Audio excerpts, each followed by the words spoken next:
那么现在时间到了啊，时间到了，咱们开始今天的课程，好不好？那么今天咱们继续学习这个岭南画派赵少昂的这个作品岭南画派赵少昂的作品。那么这个又是一张残荷和上一张不大一样，上一张是秋荷上一张呢是这个秋荷，对吧？秋荷好歹能看到荷花残荷呢，这个荷花是没有了荷花没有了。所以上一节课是秋荷，那么这一节课是残荷，它上面还有雪点，还有雪，还有积雪，对吧？那么这是岭南画派赵少昂他们呢就比较常用的一种手法了撒一些点子，对吧？点一点点，撒点点。那么他特别喜欢画这个荷花孜孜不倦的画，他自己说画多少张他都没有这种疲倦感不会有什么疲惫感，这个创作的这个瓶颈不会有瓶颈，你知道吧？一直有这种灵感。所以荷花，因为荷花特别是秋冬的荷花，它变化多端它的一个姿态、颜色等等都有很丰富的变化。所以今天我们继续来学习一下。那么大家首先看一下，内容并不复杂，对吧？3片荷叶2片半荷叶，2只小鸟7、8个杆不止7、8个，这得看着得有10只荷杆，对吧？就这些内容就这些内容。但是画起来，我们今天继续加胶继续加胶。那么说能不能不加胶？其实也可以不加胶画但是你要控制好这个颜色，笔墨就好了，对吧？好不好？对，咱们1号链接里边就是咱们的课程链接既有这个墨骨，也有像这样的胶彩画，对吧？那么这在有的地方呢称之为胶彩画。好，那么这个胶没有用完的放在冰箱，我是放在冰箱里边保存的保存完之后呢，再拿温水给它放在底下，用个碗给它温开把它温开。所以你不要调得太浓，有的同学调得特别浓的像果冻一样，那就不行，要往里加水。你看现在这个很明显是一个淡淡的米黄色，对不对？看到没有？所以你一定要把胶加水调成这样的颜色。有的同学那个胶成瓶的买过来特别黄，那就太浓了，不能直接用不要直接用，咱们不需要那么浓的胶，所以要注意一下胶的这种使用方法。之前我们画梅花鹿是矾的使用方法，对吧？今天是胶的使用方法。那么像这样的我们你不要直接在上面用那都弄脏了，对吧？你倒出来一部分要用的时候倒出来一部分，其他的放旁边放旁边叫来小伙伴下单是吧？好，来，那么刷子好多同学又问到了刷子，这个刷子不一定是必备的，这个刷子只是说赵少昂先生在他自己写的那一篇画荷花的心得里边，他是这么写的，发给大家了嘛，那篇文章，对吧？他是用这个排刷，因为用这种斗笔画的话有时候一摁下去呢，它会有，因为在生宣上它会有明显的这种水印嘛，水痕，所以为了避免这种水痕，它采用这种排刷的方式去排刷去画。那么这种排刷画出来，它边缘没有明显的这种水印，所以它是这么说的当然如果没有也没关系你看老师的刷子很多，这只是一部分刷子，我还有好多这种7排的7排的9排的不知道放哪去了，没找着。目前这都是比较小一些的就平时常用的，像那种大刷子一般是画大创作的时候才用的。对，你就跟着学就完了那么首先我们看底下这个荷叶我们先从底下这个荷叶开始画起，你要找准一个位置，大致在1/3偏上一点点，中线偏下一点点的位置，好吧？大致自己找好这个位置就可以了这片荷花的一个大小，那么宽度大致画的这个指的中线偏左一点点比如中线在这儿都稍微偏左一点大致记一下这个位置就行。首先我们还是从外面的这个翻过来的背面的荷叶画起，听到没有？从背面的荷叶画起首先调出一个浅的颜色，基本色浅的颜色，不要一上来就用那个特别重的颜色。之前那个交的作业里边我虽然有的没有点，但是我已经看了一下有的同学呢那个就是浅色容易弄脏最后就是因为什么？一开始画的是重的颜色，所以呢我们就一开始画浅颜色要啊。来，从这个背面的开始，好吧？背面呢，它有一点这个藤黄是吧？画画的胶就是明胶嘛，就是明胶啊。对，你不要着急，作业的话这个不是问题，老师肯定会点的，只是老师平时这个谈不上日理万机，但是也挺忙啊。毕竟是一个奶爸嘛啊，也挺忙啊。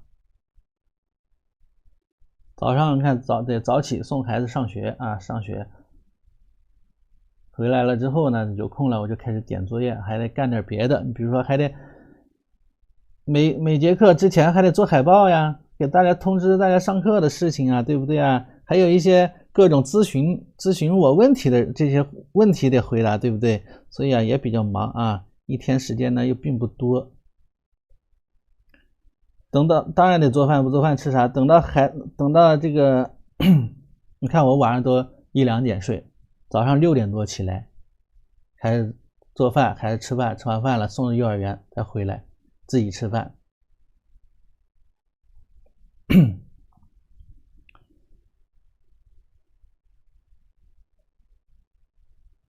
拖地板现在拖的少了。来，好，回到正题上啊。藤黄加一点绿色啊，藤黄加一点绿色，一个较为浅一点的颜色。好，那么刚才这个刷子啊，大家的刷子一定水头不要太大，明白吧？水头不要太大啊，蘸胶，看到没有？这是胶。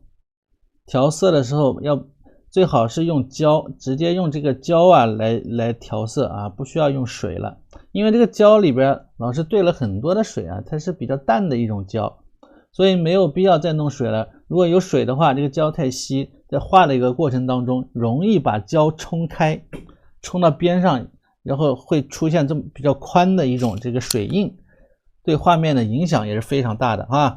找好位置了吧？大概从这一块啊，大概就是这样。我们先画底下这块浅的地方吧，浅的地方在1/3的位置啊，就是这个小鸟站着的这一块。我们先画小鸟站着的这一块。那么赵少昂先生说用刷子画，我们也就用刷子画啊，正好有啊，不用画的太饱满啊，不用画的太饱满，明白吧？就比如说他画到这儿来了，它这个边缘到这儿了，那么我们留一定的距离，因为边上啊我们需要用一些重的颜色啊，用一点重的颜色，所以不要画的太饱满啊。然后颜色上，比如这个颜色啊有一点不够呢，我再增加一点，看到没有？都是加胶来画的。好，大致上面鼓起来一些啊，这个盒杆鼓起来一点。大致就是这样一个感觉就可以了啊，不用画的太多。紧接着开始用其他的颜色了。第二个颜色赭石色啊，生宣，看左边啊，看左边这个材料上写了生宣啊，生宣啊。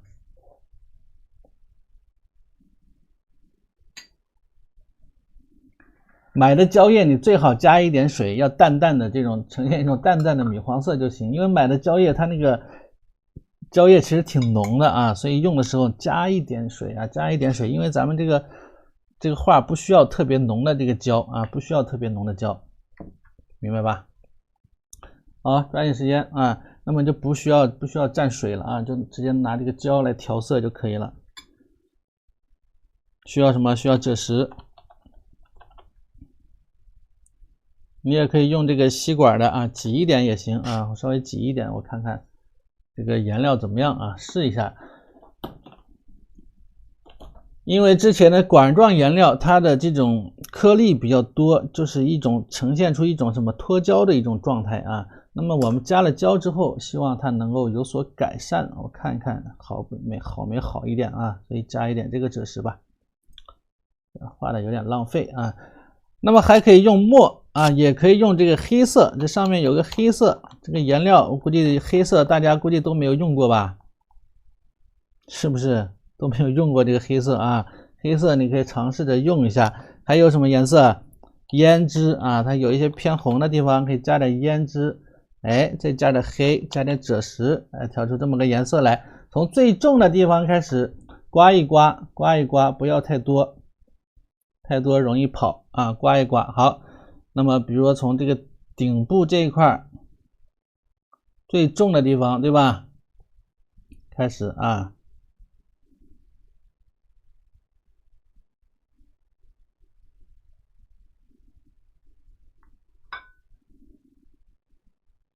那么颜色需不需要覆盖的很多呢？不需要啊，不需要。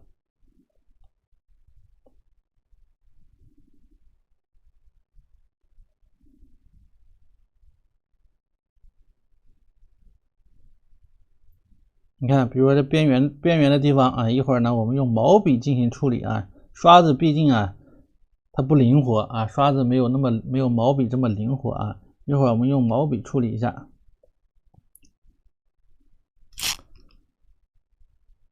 啊，继续啊，来这毛笔干一点，哎，毛笔干一点，不要用水，用胶，直接蘸胶，直接调胶使用啊，再来调色，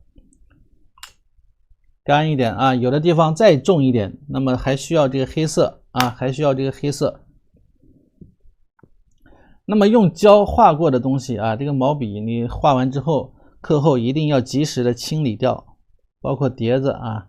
这些东西都要及时清理掉，否则干了之后很难清理，都粘在一块了。那上方这些颜色，我们根据它的这个感觉啊，我们再来增加一些重的颜色啊。那么加了胶之后，其实它变得好控制了啊，这已经变得好控制一些，没有那么复杂，不会阴的特别厉害。因为胶啊，它会起到一个什么制笔制色的一个作用啊，会让这个水啊不会流淌的这么快，这些颜色，所以不能加太浓，太浓了它就完全不动了，在纸里边。还有什么？这个胶，有的同学说这个胶我闻着臭了。都发臭了，那就不能用，那就说明它坏了，它已经失去胶的这种作用了，明白吧？就不要用了啊，都臭了就不要用了。所以每次泡胶最好大家如果是会泡胶，就买这种颗粒的泡一泡，自己泡一泡就会更好一些啊。用多少泡多少，如果实在不会泡，那只能是买这个成品的，但是成品的有个缺点就是什么？时间放不了太久，放久了就容易坏掉了。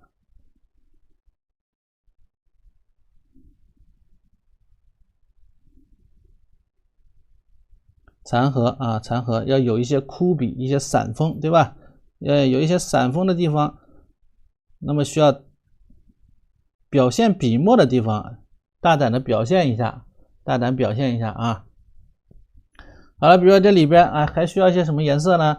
比如说有的偏绿一点，对不对？那我们就偏绿一点嘛，就调一个绿色、墨绿色，墨绿色或者是深绿色啊、草绿色都可以，和这个颜色调一块儿。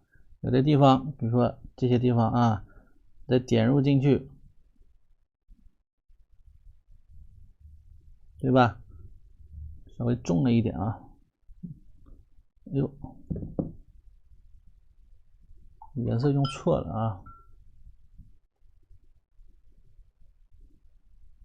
刷错了一下，这边要是黄一点啊，还是得黄一点，对吧？那么这一块它这颜色呢，也就跟着就会丰富一些，不会太少，对不对？比如说这个核杆啊，核杆呢用笔的时候要注意点这种提按的速度啊，提按的这种速度，提按啊，这是按下去，中间提起来又按下去，有这种速度感，对吧？而且枯荷的这个荷杆不要画的太湿润了啊，稍微干枯一些，啊。等它快要干的时候，我们再来勾这个叶脉啊，快干的时候再勾，现在不要勾，不要着急勾啊。现在别着急勾。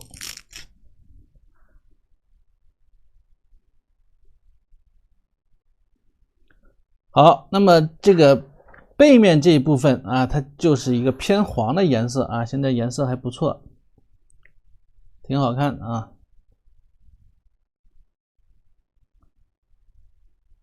通常这样残破的地方啊，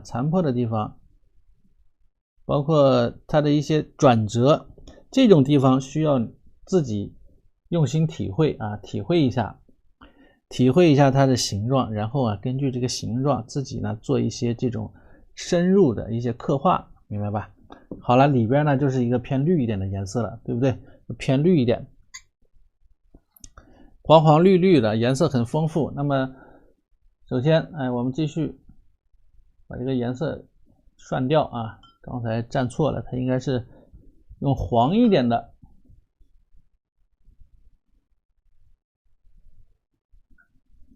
还是蘸这个黄一点的颜色，用黄一点的颜色，像果冻一样就用温水化开嘛。我刚才课前不讲了吗？温水化开啊。里边呢轻轻的啊，注意啊，不要碰到这个边缘了啊，不要碰到边缘了，好吧？少一点，不需要画的太多，因为我们还要用其他的颜色啊，还有绿色，对吧？还有绿色，紧接着我们调一个绿色。残荷的颜色非常丰富啊，什么红的、黄的、绿的、赭色、紫色，对不对？甚至有一点发白的，有些啊，太丰富了。那么这个绿，你可以偏3绿，对吧？可以偏3绿，也可以偏什么绿？偏这个啊，这是叫什么？我看看这个绿叫绿青啊，叫绿青色。其实就是有一点偏头绿一点的感觉了啊，稍微重一点的绿，这样也可以。还有的偏一点草绿，对吧？丰富的很啊，里边颜色很丰富，很丰富的。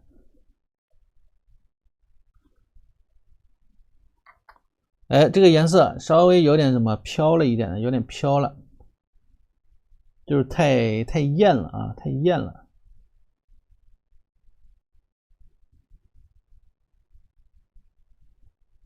太艳没事啊，后续呢我们需要用别的颜色给它有一个覆盖啊，所以我们主要是要保存住里边啊，有一部分偏什么偏亮一点的颜色。你看看这个碰到之后它就会跑沫啊，会跑，所以啊要注意一点。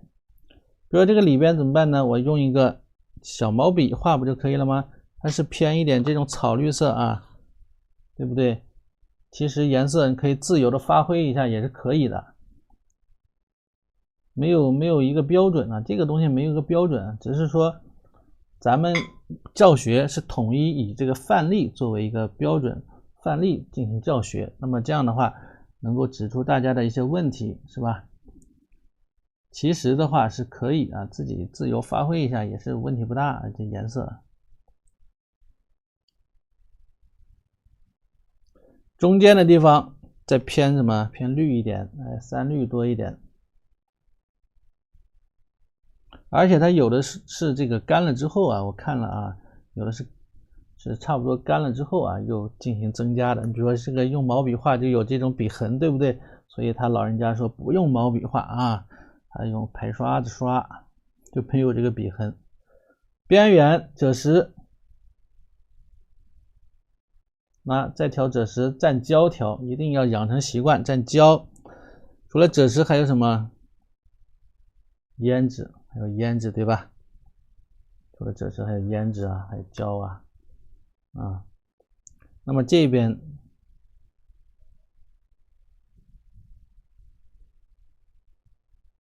可以稍微重一点，对吧？到底下，哎，你看这个里边画出来颜色就比较丰富了啊，大胆一点啊，残破一点边缘，不要太拘谨了，残破一点，就像我们写异画的时候这种感觉啊，往里面去，对，往里面看，往里边赶一赶，哟，这个地方弄了个墨渣。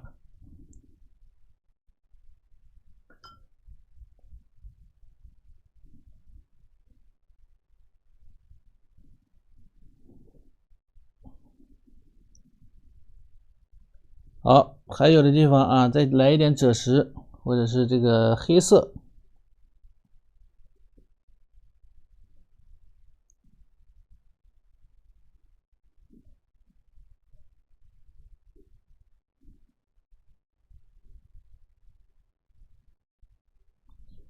边缘呢有一些比较重一点的颜色，那么我们可以刷一点红啊，这个胭脂呀，再刷一点什么墨啊，或者是黑色，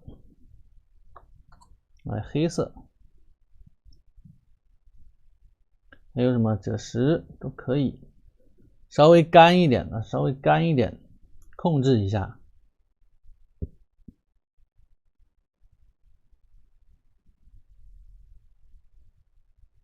像这样的地方啊，可以稍微的再给它变化一下，对吧？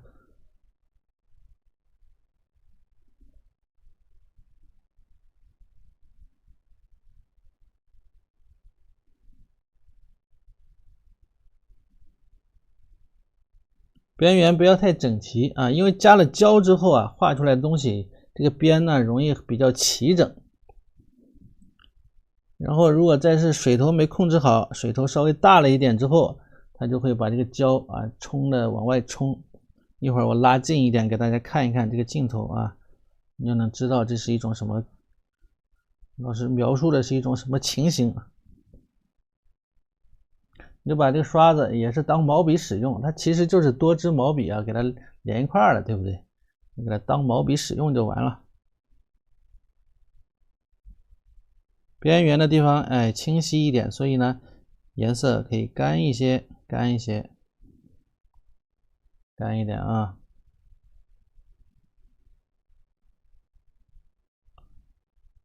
好，不要画太长了啊，差不多这样就可以了。比如说它里边再来点一下啊，用这个墨呀或者黑色，再来勾一下叶脉啊，勾一下叶脉。勾的时候注意啊，注意这个动态，注意它的一个形态。比如说我要沿着我刚才的这个画出来的这个笔痕。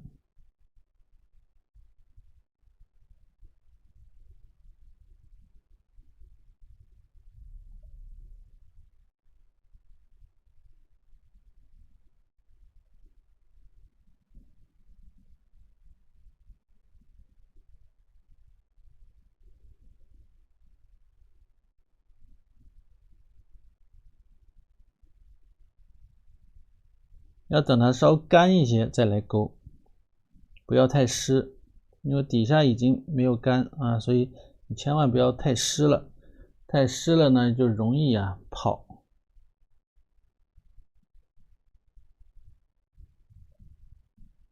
好，再来墨。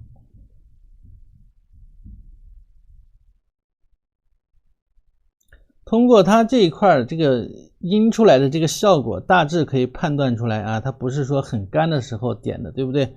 它就大概就是这个状态的时候点的啊。然后啊，把这个残核啊，这附近啊又弄得有一些残破啊，不要太干净，就是画面不要说这种残核，你不要画的太光溜啊，不要太光溜，做一些破坏。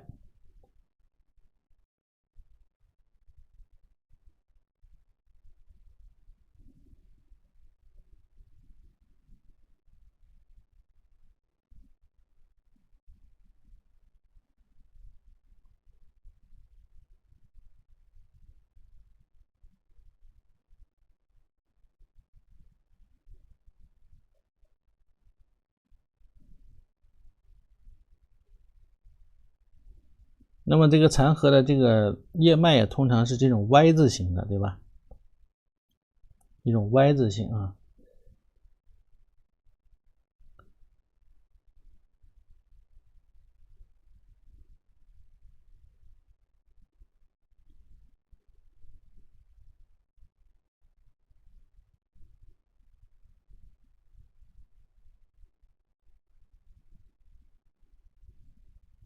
好，那么这是这个啊，这个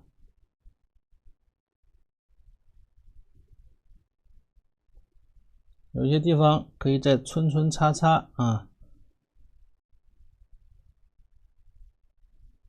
穿插一下啊。回头这个什么点子呀，这种撒的点儿，还有荷杆这个白往上一加之后，这个效果就会好很多啊，就会好很多。首先呢，我们就暂时就先这样啊，暂时先这样就可以了。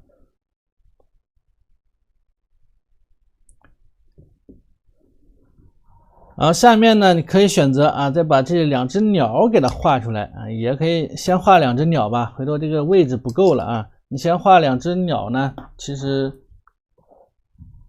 再画这个上面的这个荷叶，画起来啊，你就可以痛快一点啊，把位置把握好，把位置给它把握好一些。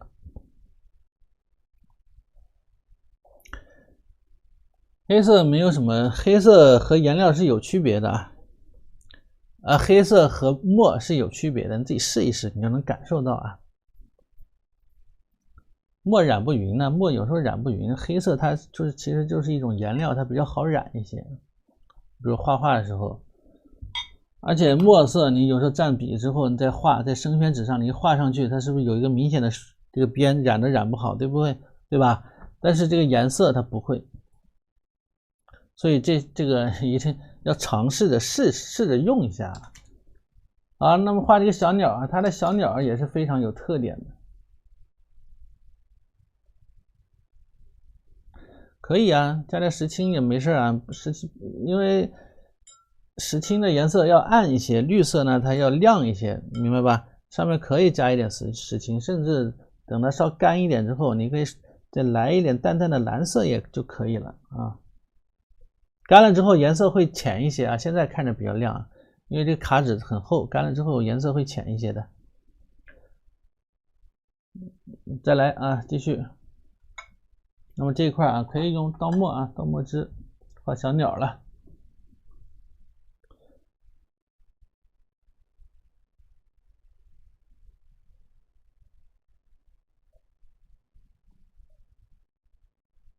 上个创意的灯罩，这个太有创意了，这个想法。没事啊，我看到就会给大家解答的。你比如在画的时候，有时候不能停，知道吧？这个东西不是说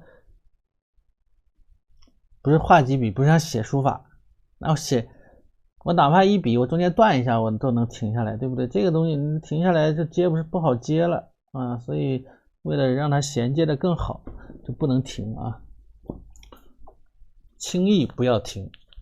录课了，录课了，哎呦，每次问我录没录课，我心里都一哆嗦。录了，还好是录了啊。好，小鸟。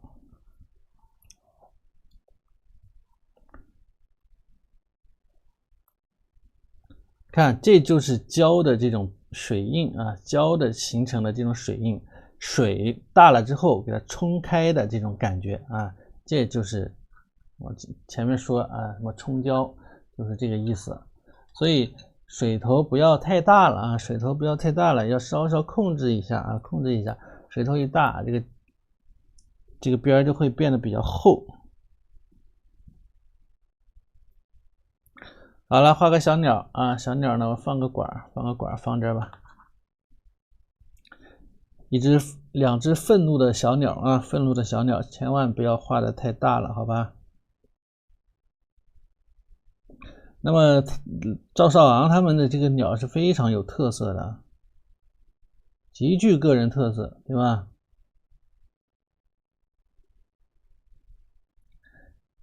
这个墨有点阴，如果阴了怎么办？可以加一点赭石进去。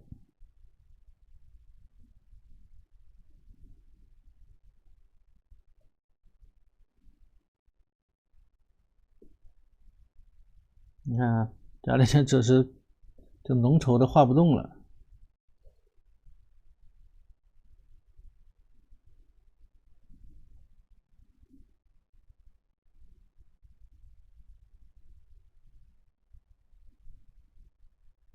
可能是因为这个里边有胶啊，有胶呢，它就比较质笔，像画这样的地方，它就比较难。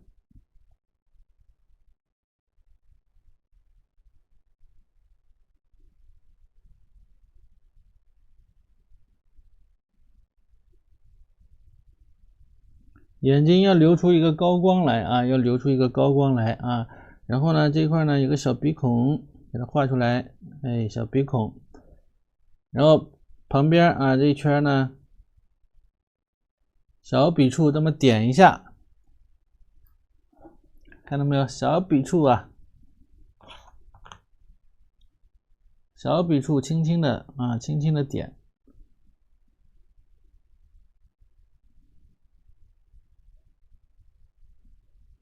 这边横着点，哎，横着点，眼睛这个感觉给它点出来，再往外了，横向有一点披笔丝毛的感觉，往外拖一下，带一带，拖一拖，带一带，好。哦，这个下面这个嘴还没画，哎，好。那么到这儿之后，嘴巴是张开了，看到没有？张的比较大啊，张的比较大。底下这个嘴巴，哎，虚虚实实的感觉，看到没有？一笔就可以了，一笔就可以了。这个地方呢，画的是一根舌头，一根大舌头。好，那么继续啊，继续。没事不要老蘸墨啊，你看看，没事你别老蘸，笔里边有，你就给就用就行了啊，别老蘸它。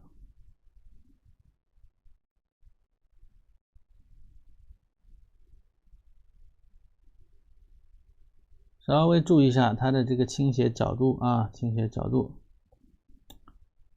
哎，那么头部啊，头部往上也是。接着换毛笔了啊，接着要换毛笔了。对，梁田老师就比较喜欢赵少昂的东西啊。换毛笔，类似于这种白云笔就可以了，然后蘸墨。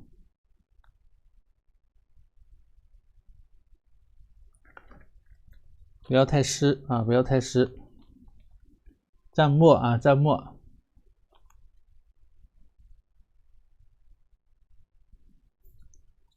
把毛笔要压扁一点呢，压扁一点，沿着它头部的方向看着啊，看着啊，哎，沿着头部的方向先向上，斜上转折一笔，横过来，横过来，看到没有？然后再往哪去啊？往背部再补一笔，哎，注意这个墨色的变化，看到没有？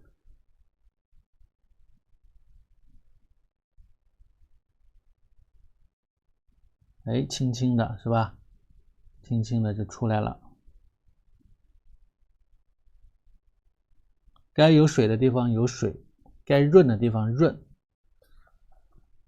是不是？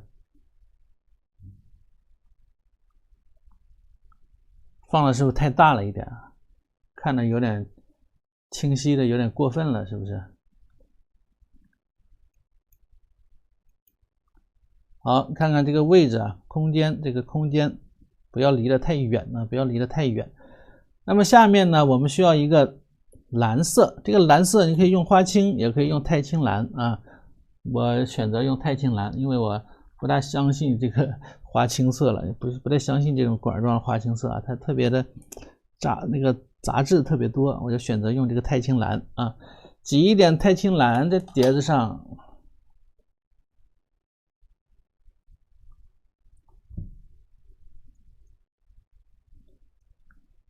老师是不是添了新设备？需要什么设备？我就换了一台电脑，然后相机以前是没玩明白啊，然后那次突然让我一下玩明白了。你看镜头也不老虚了，对不对？一开始它对焦是老把这个虚化镜头，对不对？镜头亮了是因为我会调了，我以前不懂，我以前不会，你知道，一点儿不会。我后来又学着试了试，研究了一下，会调了。比较淡一些的这种钛青蓝啊，钛青蓝。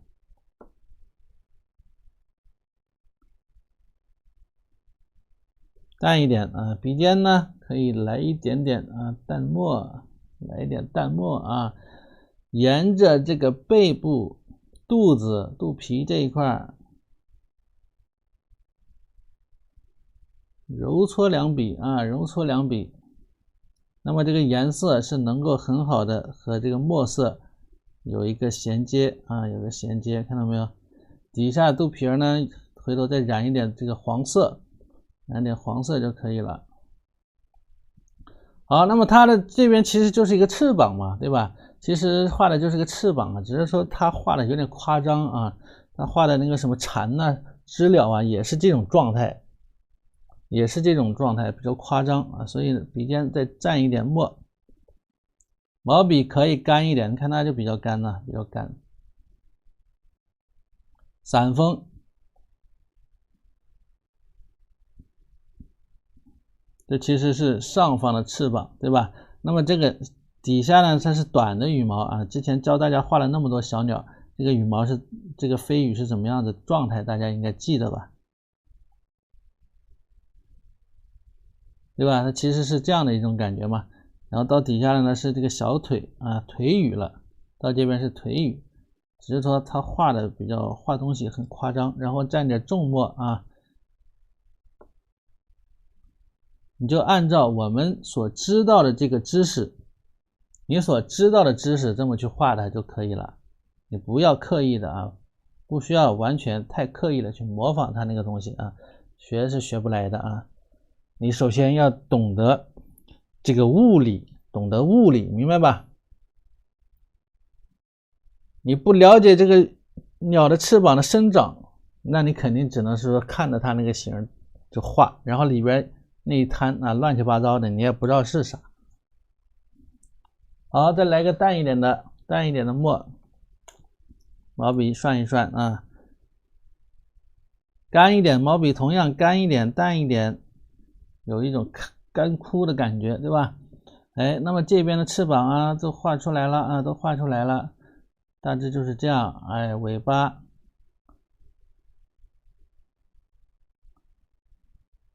一笔，那么它画画毛笔要稍微拧巴的一点，看到没有？它不是画的特别的直，它有点拧巴的这种感觉。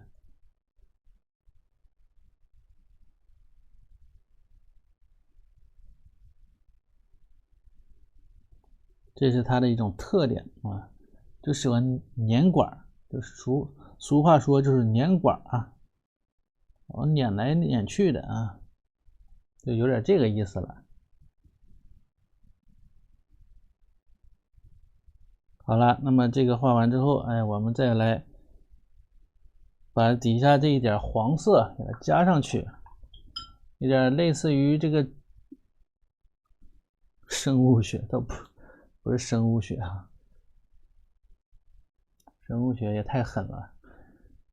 来点这个朱标啊，有朱标呢用朱标，或者鹅黄也可以啊，鹅黄吧。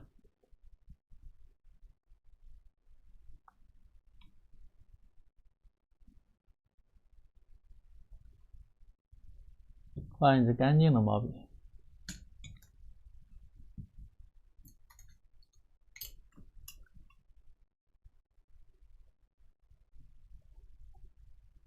喜欢赵少昂的画啊，得画明白了才行啊。很多同学很多喜欢是喜欢，画不明白。来点鹅黄，因为它这个东西太个性了啊，太个性的东西呢就不是特别好学。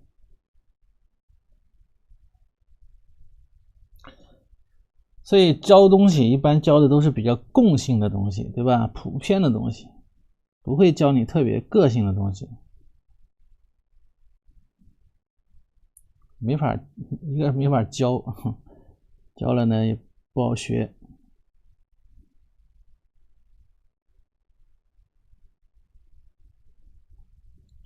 所以咱们齐白石老先生就说嘛，学我者生，向我者死啊。你可以学我的，你学我呢，你可以学我的精神，对吧？你学我的变革变通，但你不能画的像我，画的像我就完了。这边啊，来一点淡淡的这个太青蓝，加这个藤黄啊，调一淡淡的这个绿色，特别浅，特别淡啊。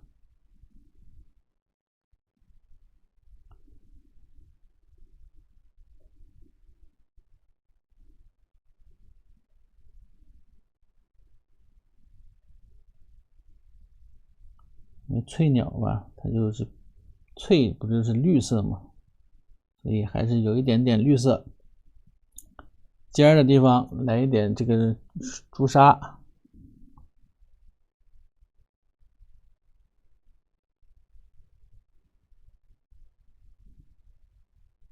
这看不懂很正常啊。他的东西不是说所有人都能欣赏得来的。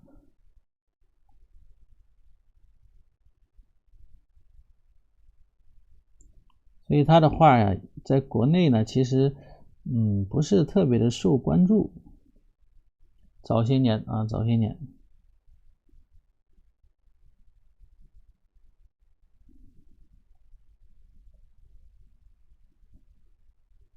哎，那这么画过来啊，目前呢，首先你要了解这个小鸟的一个动态，对吧？一个动态，它大概是什么样啊？那么腿部这一块有个腿羽，腿羽呢，我们用这个红或者调一点淡淡的赭石，一个赭墨啊，灰灰的这么一个感觉，把这个腿画出来。他画的东西，他画的时候他心里有数，但是你学他的时候，你看到成品，你心里不一定有数。比如他这个地方，他没咋画，他那个地方就是阴过来的啊，就是那个胶啊阴过来的感觉，他没有画这个腿，对吧？他就点了一个点儿往那儿表示这个腿了，但是我老师不跟你讲，你就不知道这个腿这个地方怎么长的吗？它就有个腿羽，明白吧？你把这个腿羽画出来，那不就看着正常一些了？否则很奇怪啊，否则这个地方你看着很奇怪，很别扭。突然冒个腿出来，腿上不得有肌肉吗？再来赭石加墨，写出这个爪子，它的爪子是要用这种书写的方式啊，书写的方式。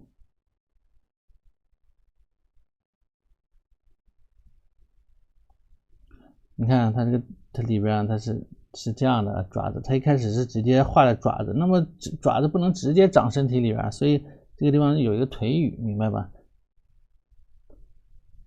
注意用笔要有这种古法用笔，经常讲古法用笔。什么是古法用笔呢？你要搞明白啊。书写的用笔，对吧？有这种书写意味。那么这个现在这个距离有点大，你不要画，你不要看着距离大你就把这爪子拉长，千万不要拉长，爪子该短还是短。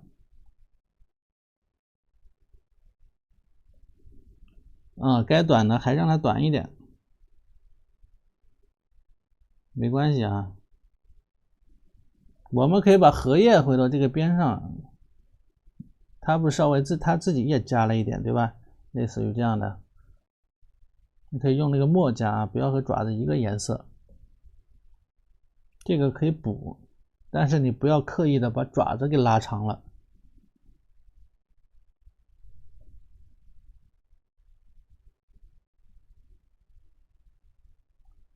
注意书写性啊。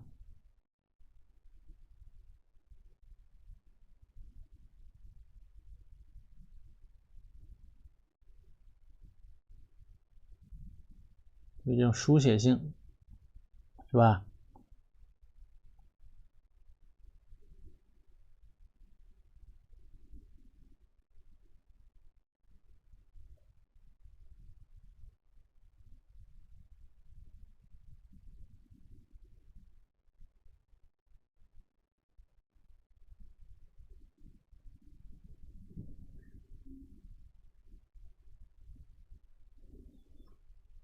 好，第一次刷到怎么用，一会儿再看啊。还有一篇荷叶没画，还有机会看。那么这个小鸟，你看看就画差不多了啊。头上的这个点啊，头上的点呢，有那个头那个叫什么三清啊，用三清点，用三清点。没有呢，我懒得挤一下也行啊，不想挤啊，比较懒，不想挤，那你可以调出来啊，调出一个大概的颜色，太清蓝加着白，明白吧？懒有懒的画法啊，勤快有勤快的画法。懒有一个什么好处？促使你对颜料更了解啊，更了解。故意的不一样啊，故意的啊，一前一后嘛，一虚一实嘛。他画画色彩非常丰富啊，那小鸟里面各种颜色，跟故意不一样。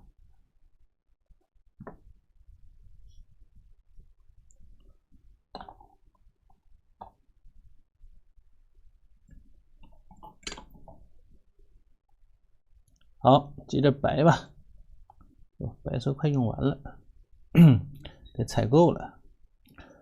白，来一点这个蓝，太清蓝呢？那不就是这样的一个颜色吗？对吧？往头上点啊，两排。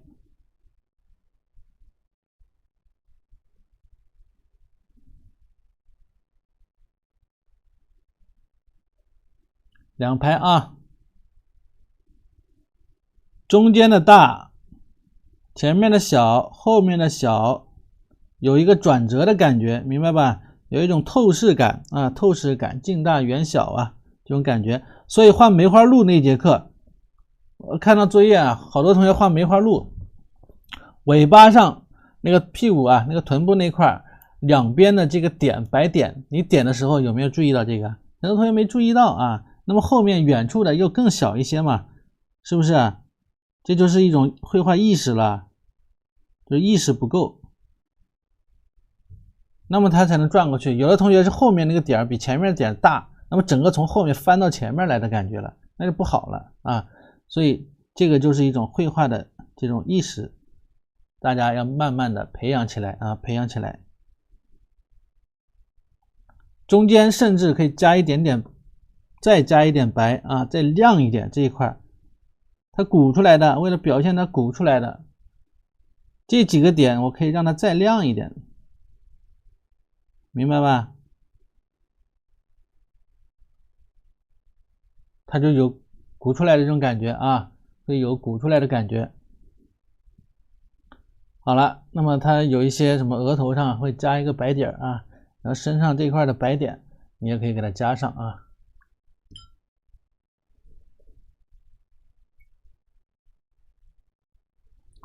来，再整点白，厚一点的白色，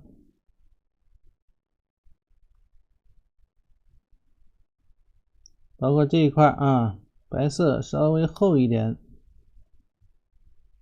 包括翅膀上啊，它因为它这一块它给画糊掉了，看到没有？它其实给画糊掉了，来了个白点呢就好一些啊，来了个白点。你会发现这个羽毛它的层次感会丰富了，就有层次了，一开始都没有层次，对不对？包括翅膀这一块啊，它也稍稍染了一点白色，是吧？它这个点好像比我还白色特别厚啊。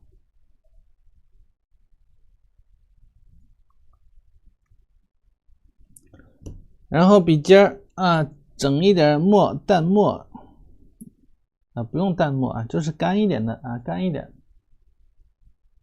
小胡子，小胡子给它画一画啊。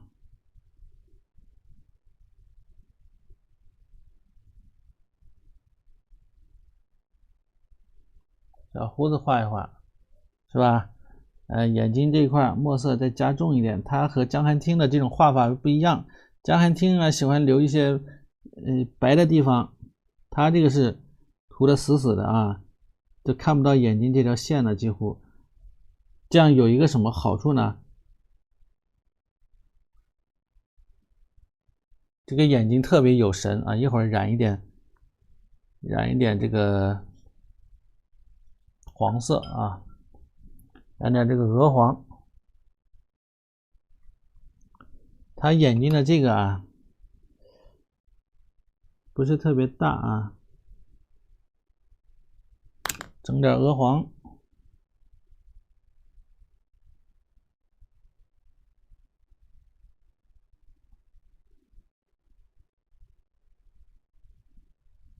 啊，特别亮，是不是？看看啊，看看。那么这个还原度啊，你看看这个还原度是比较接近的。所以你首先，特别是画哪一块，背部、头部你能看懂，嘴巴你也能看懂，对不对？到哪看不懂，到这一块你肯定是看不懂的。那旁边那只鸟你更看不懂，它飞起来是什么样，你更看不懂啊！不跟你讲解那个鸟的这个翅膀啊，哪个是翅膀都分不出来，是吧？回头比如这地方这一撒点啊，残荷一弄啊，背景一染色，这张画就很漂亮了。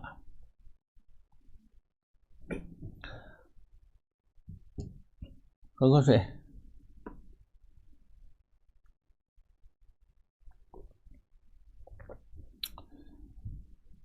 所以看画，你懂这个画家，你才能学得来啊，学得来他。你也不懂它，你根本是只能是画，照着葫芦画瓢，对吧？看一笔抹一笔，看一笔抹一笔。好，那么继续，我们就直接把这只鸟也画出来。画出来之后，这个残荷就可以继续了。这个荷好像画大了一点点啊，稍微大了一点。用的卡纸啊，用的卡纸。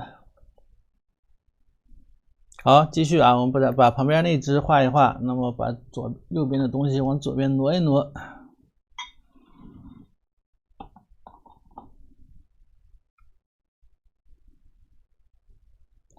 所以大家画画一定要动脑筋啊，一定要动脑筋。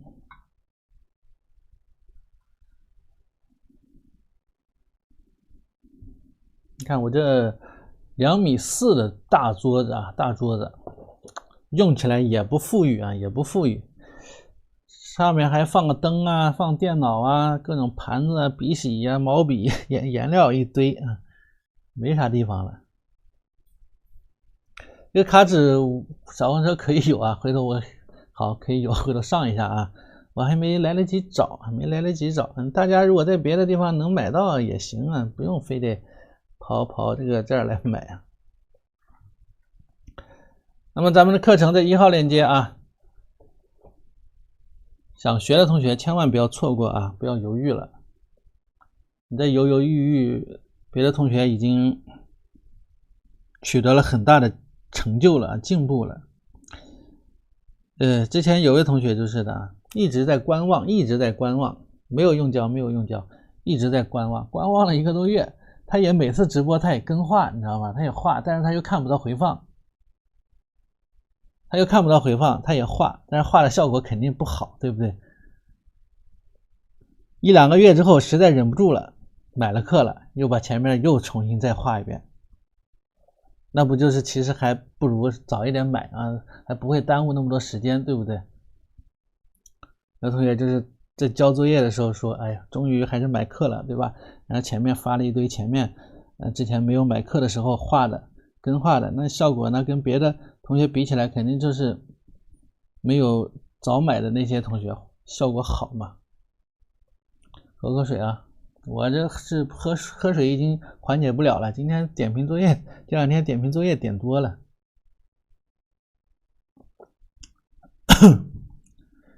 今晚有事来晚了，罚交1张作业啊。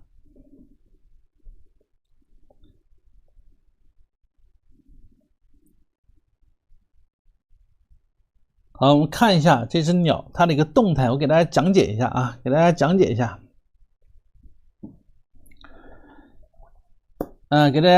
这个小鸟的一个动态，好吧？你看啊，这个小鸟的动态，这是前面的，这是如果这是左，这是右的话，这是这个翅膀，这一块是翅膀的内侧，明白吧？这个是翅膀的那个边缘最长的那个羽翅，然后里边是内侧，所以它的这个颜色浅一些。然后身体是这么绕过来的啊，从这儿这么绕过来，看到没有？头部从这儿这么绕过来，明白吧？身体这么绕过来啊，这边呢是这边的翅膀啊，身体是这么绕过来的。绕过来之后，这有尾巴啊，有尾巴。这是尾巴的里边，这是尾巴的这个外边，这是外边，这相当于它这个翅膀，这是外面的翅膀啊，表面的，这是里边的。明白吧？所以这边深一些，这里边也浅一些，它就像一个纸一样窝起来的这种感觉啊，窝起来的这种感觉。然后到这儿之后是它的一个这个腿羽啊，还有腹部的地方。所以这个得看得懂啊，看得懂再画呢，才能够这个画得明白，不然画不明白，真画不明白啊。他的好多这个作品啊，你不一定能看得懂。哎呦，2.65元吗？你超值啊！你出去学个啥？坐个公交来回一趟都得，像坐公交现在都是来回一趟得4块，对吧？像坐个地铁那时间花的更多。现在你足不出户啊，足不出户，喝着茶，听着曲儿，把课看了，画了。来继续。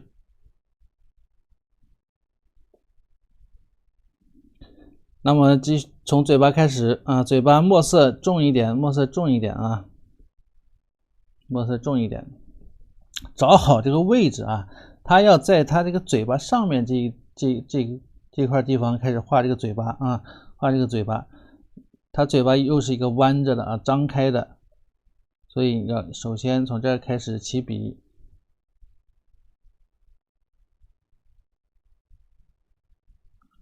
我经常说嘴巴的厚度如何表现，你看赵少昂这个表现的特别明显。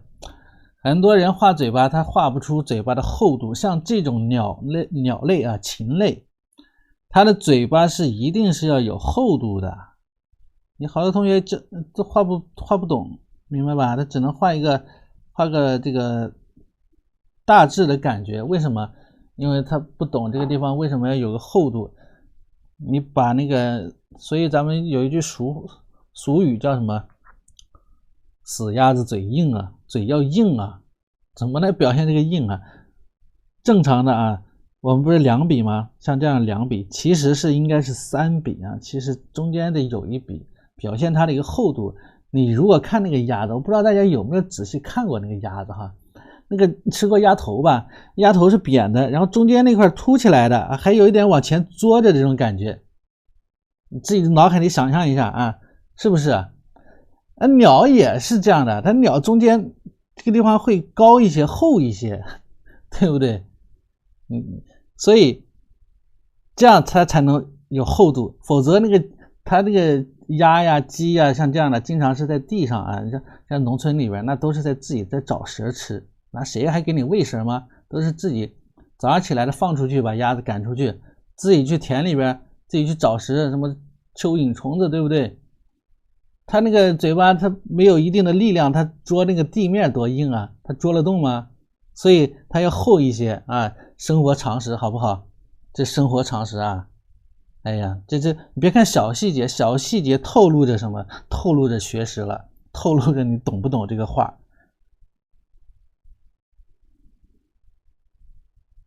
明白吧？所以你不懂，你肯定画不明白；你懂了，你自然能画得明白，是不是？有的是肯定都没想过这个问题啊，不用说，肯定是这样的。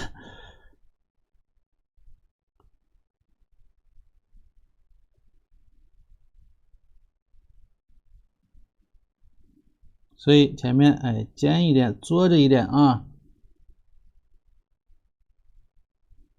后面要来一个厚度，有一点厚度。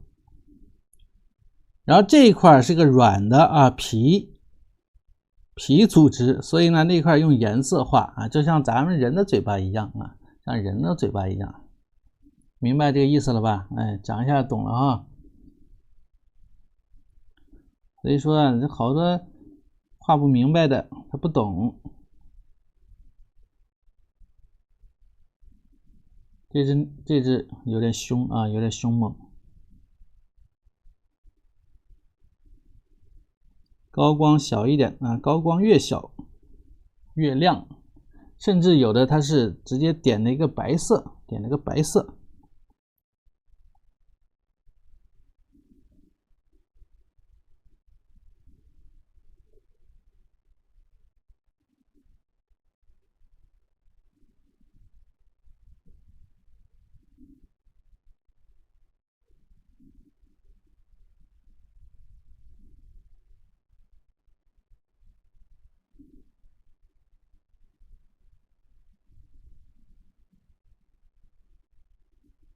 哎，这边啊都是采用了这种小笔触，小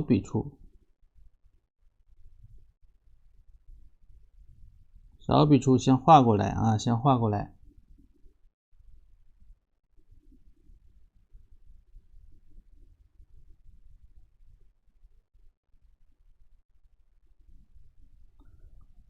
好，再往旁边带一带啊，带一带。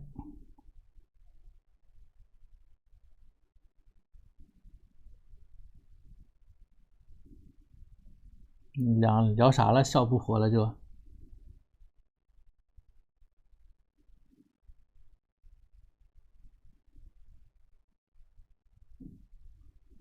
哎，小蛮腰同学来了，最近没咋见呢。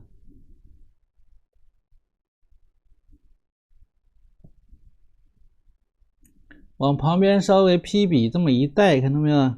哎，批笔一带，想要细腻它就细腻啊，不想要细腻呢，它就你看头部这一块啊，它是分为两半，它其实是分为两半，它其实是这样的啊，分成两半的这个感觉。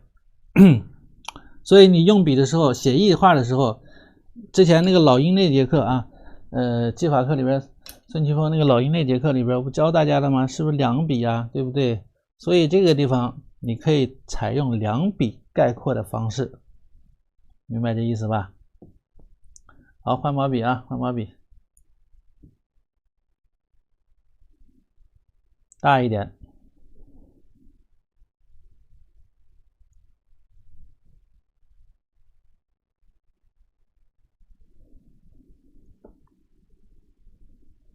他们要随份子，随什么份子？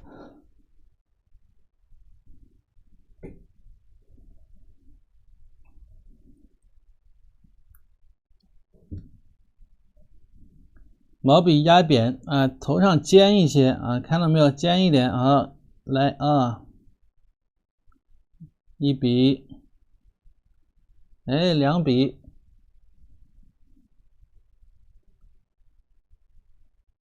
这个脸部这一块啊，你可以接着再接一笔啊，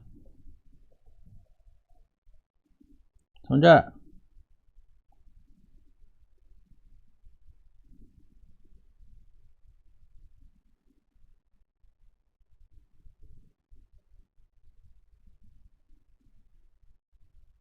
鼓一点啊，头部鼓一点。好，那么这是这一块啊，这一块为什么要用墨？因为后面要用蓝色，像这样的蓝色必须得有墨衬啊，墨衬托一下，它会比较亮，否则这个它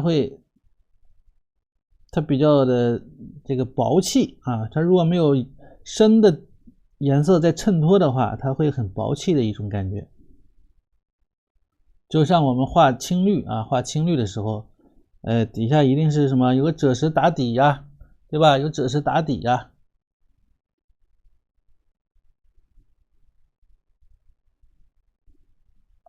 好，接着来了啊，接着我们就画一下翅膀了啊，用这个淡一点的蓝色，淡一点的蓝色。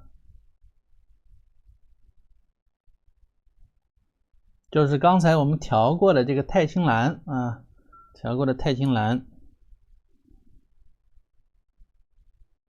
淡一些，淡一些。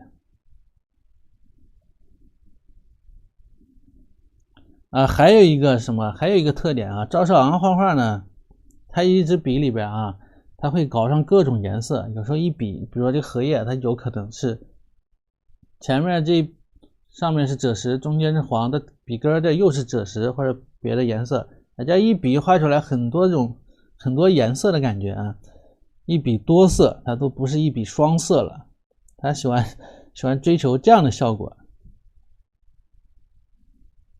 好，我们来画一下啊。首先画这个动态，先把这个翅膀给它画出来啊。上面这个翅膀，注意一下，起笔的时候尖一点啊，尖一点，看准位置到哪转折，大概在头顶齐平的地方转折，对吧？好，哎，转折啊，转一下。那么这个颜色稍微浅了一点啊，比如说再加重一点。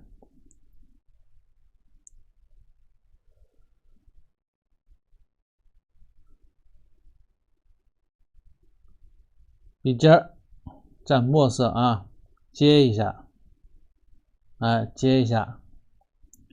那么这个后边其实呢都是淡墨，了。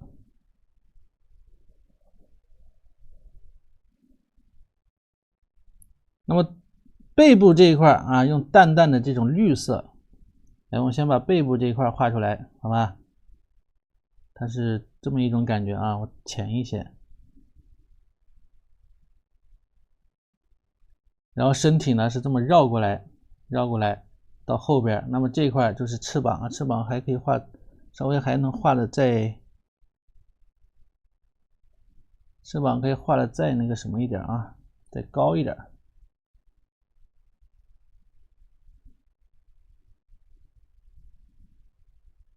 笔里边带了一点颜色啊，也没事。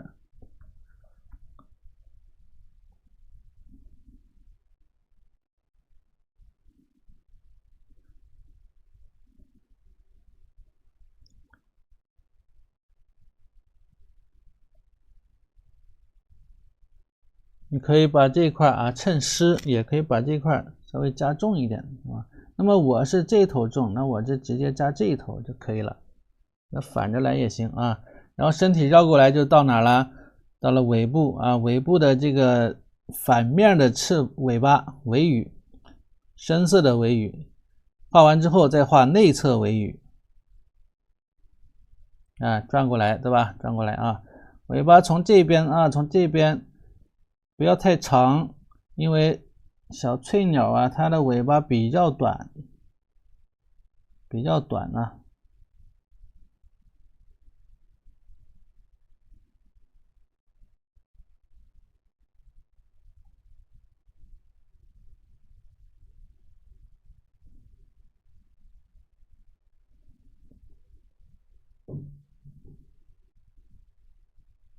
紧接着回头再来画腹部啊这些地方，对吧？再来画腹部。那么紧接着我们画这边的翅膀了啊，画这边翅膀了。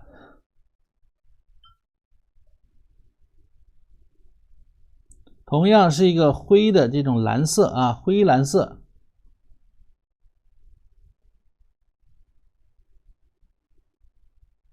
看啊，灰蓝色。注意看，转折转到哪儿？这个点很重要啊，这个翅尖的这个地方很重要。那么你可以与这个翅膀做一个对比嘛，这个翅膀的一个延伸线下来大概就是翅尖的这个地方，对吧？它那个延长线下来呀，所以这个点在这儿。那么横向呢，你再横着过来找一下，哎，大致就是在这个地方，明白吧？所以啊，你要做一个这种纵轴的横轴的这么一个对比，那么你就能找准它的一个位置。所以要有这种像地图似的这种感觉啊。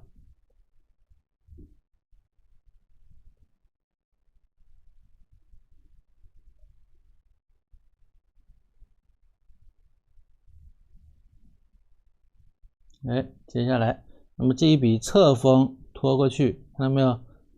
要完整，然后干一点的这个墨，散锋，破笔散锋啊。那么这个翅膀了不了解了？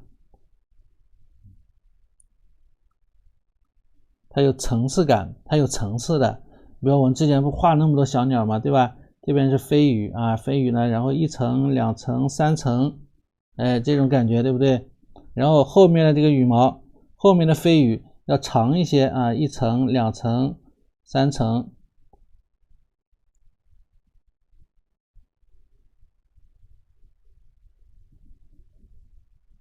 明白吧？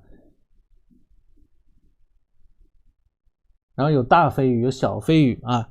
这前面呢，再来画小飞羽，小飞羽的墨色又淡一点呢，又淡一点，这和哪一只鸟相似啊？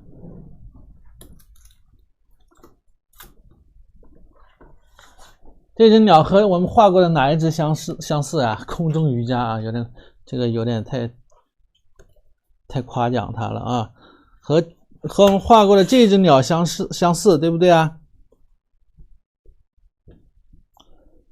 啊，这水平翻转了一下，这是前面的小飞羽，这是后面的大飞羽啊。比如说这个飞羽就对应着这个飞羽，对吧？那么这个飞羽呢，就对应着前面这一块，这和我们画过这只鸟相似，对吧？能听懂不？哎，能听懂吗？每个地方都给大家讲的仔仔细细的啊，所以说回放是有价值的。哎，我这个回放你要不看，你真是亏了啊。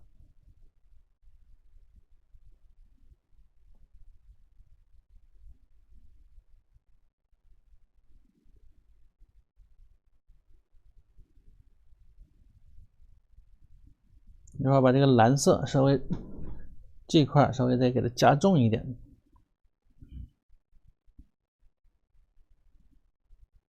它只是这么概括了一下这个飞羽的感觉，对吧？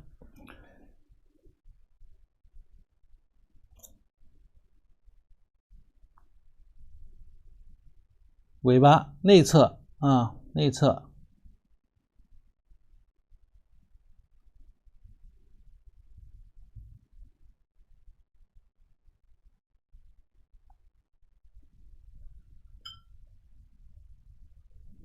听懂了就可以了啊，手不会慢慢练，但是你如果听不懂，那手更不会，手该不会还是不会啊。首先我们要尽可能的给它听懂。好，头部的这个蓝色，然后先把这些黄啊绿啊先给它画了啊。身体部分，它这个内侧是一个暖色的这种羽毛，对不对？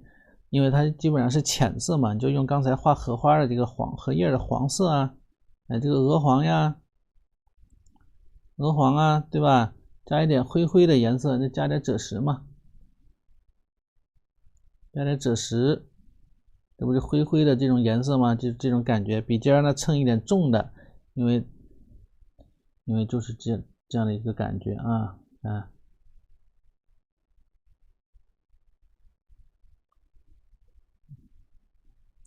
好，那么这个翅膀完成，到底下了是什么？到下面是什么？下面是它的一个腹部，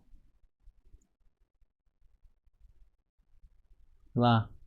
哎，腹部注意啊，腿羽，是吧？腿在这儿，然后从这儿长个腿出来啊，长个腿出来是这样的。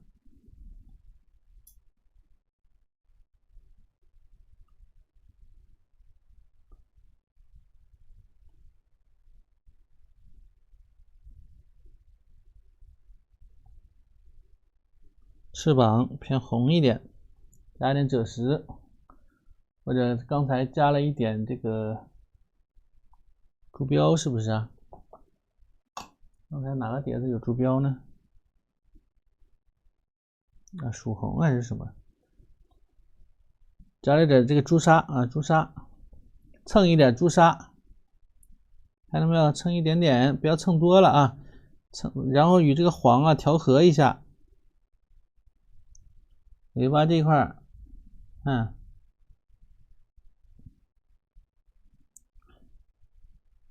再来一点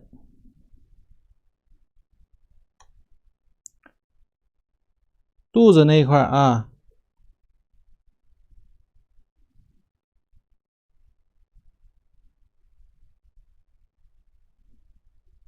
那这一块嘴巴，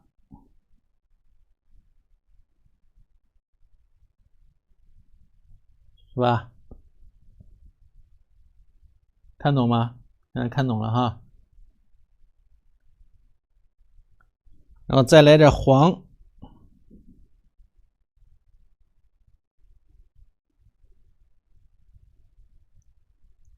接一个颜色啊，这边接一下颜色，哎，接一下。嘴巴这块接一下，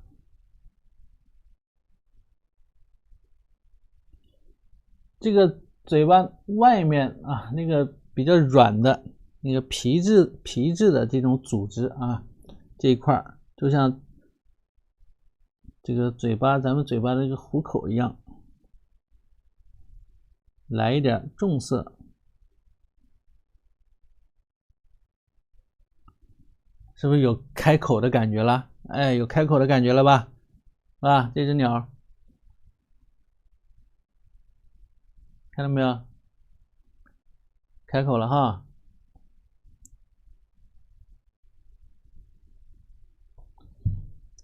继续，白色加太青蓝，白加太青蓝啊。首先来一个整体的灰灰的这种蓝啊，深一点的蓝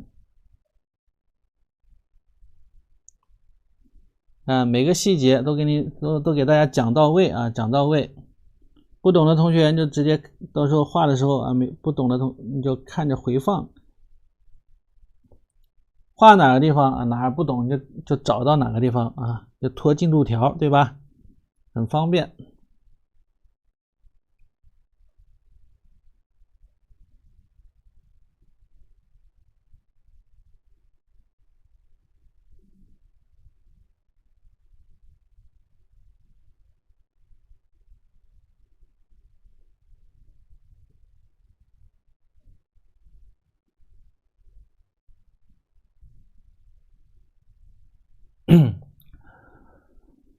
哪里不会点哪里啊？对，就是这个意思啊。再来调一点白色，太青蓝的这个白啊，再来一点啊，点一下。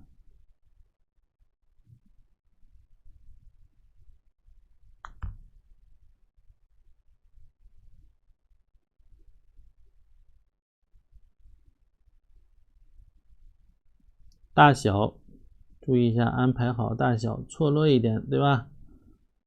有大有小啊。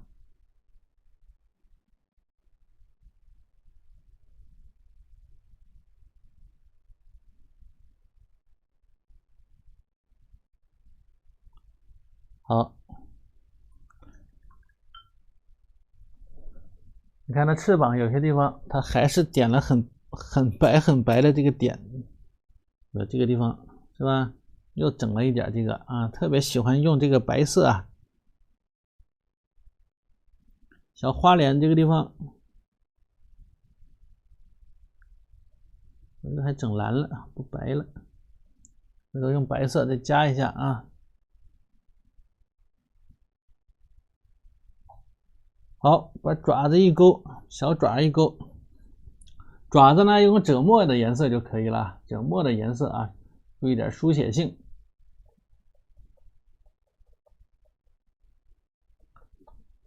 对啊，它就是岭南画派，它整个都是受到了西画的这种影响，它是一种创新意识特别强的这种画派啊。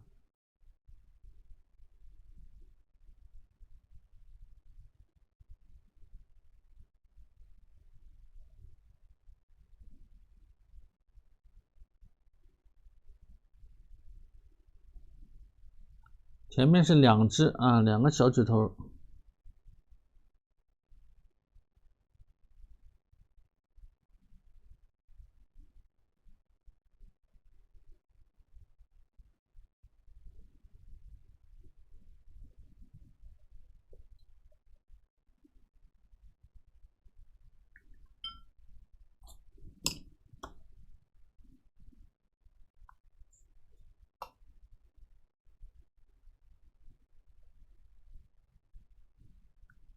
再来一点这个稍微重一点的蓝色，把这个翅膀这一块稍微强调一下。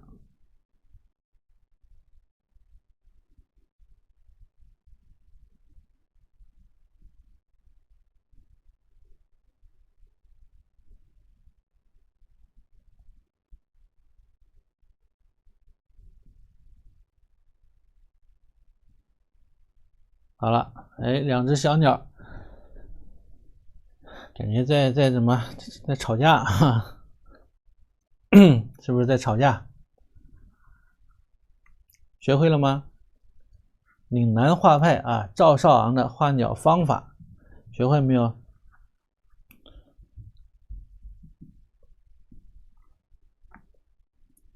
好，缩小一点。那么我们可以大刀阔斧的画上面的荷叶了。刚才没有看到的同学啊，不会用胶的同学，仔细看了啊，仔细看了。位置的把握刚刚好，看到没有？非常的精准，把控的是不是非常精准？一点不多，一点不少。我喝口水啊。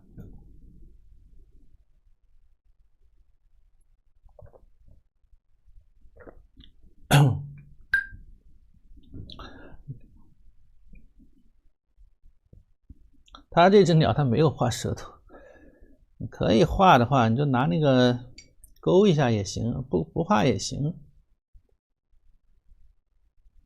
不要在意那些细节啊。你先学会整体的这种怎么画。舌头好加，舌头正常加，非要加也能加。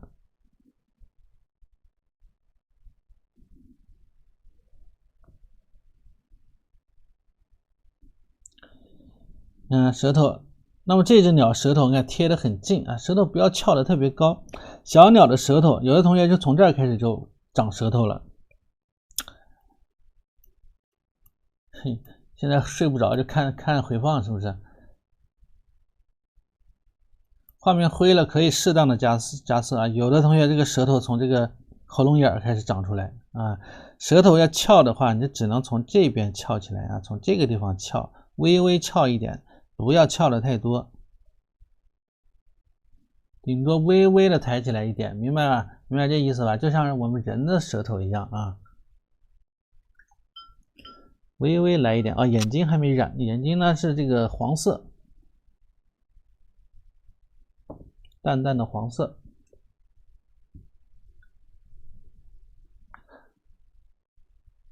你该打底稿打底稿，没事啊，这个很正常。你不要跟我比，我学了多少，我学了好多年的素描，对吧？画了那么多年的素描，然后又画了那么多年的这个国画，我才能够今天这种脱稿来画画。你们不要跟我比啊，这个没有关系，这个没有关系，不要拿这个作为一个标准啊，因人而异嘛，每个人的这个基础不一样，对吧？只要能画好，该打稿你就打稿啊。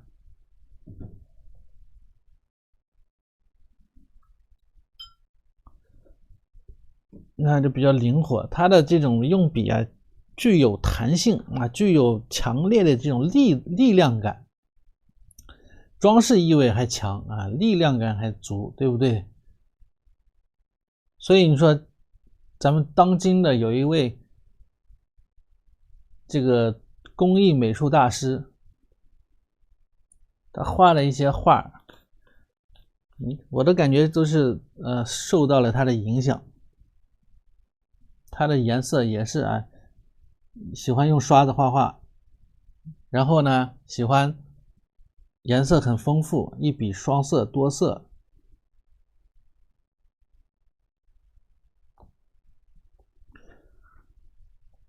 这两只鸟在雪天呢在吵架，下雪天还吵架，活动活动，不然太冷，吵吵就没那么冷了。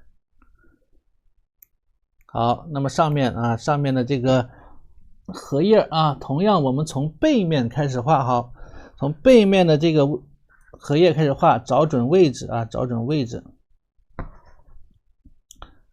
这需要正纸了，这个纸太长啊，常顶着我肚子了，怕它给顶跑了，压一下，哎，震一震啊。对，靠实力，咱只能靠实力，咱没别的啊。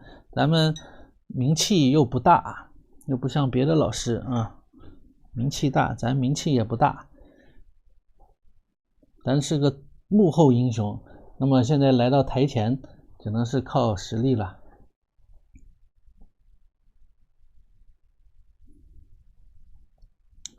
来，这个特写啊，不需要特写啊，你回头点击老师的头像啊，加关注，进入到粉丝群里边，特写也会有的啊，泛画也会有，案例也会有。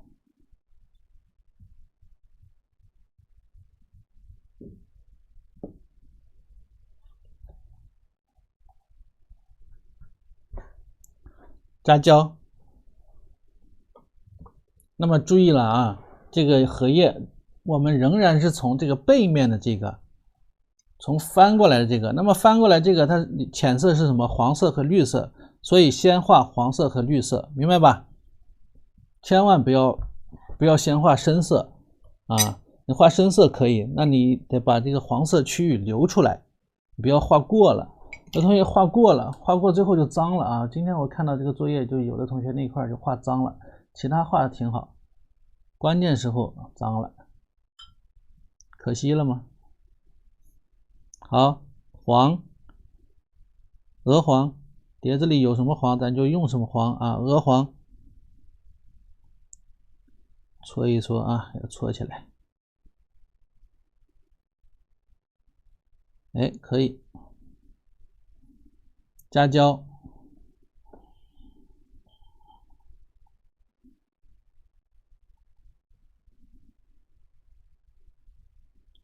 加胶啊，找好位置，上方啊要留出一点位置来，上方要留出一点位置来。那么它的一个这个最深的翻过来的这个地方，它是在哪儿？就是偏红的那一块啊，它是在上方1/3的中间，明白吧？所以上方要多留一点距离啊，留一点距离，大致是在这样的啊。你画的时候，那么从背面这个地方啊。旁边还得留点地方提字呢啊，留点地方提字啊。从这儿开始画吧，从荷杆这一块开始画，你找荷杆的位置啊。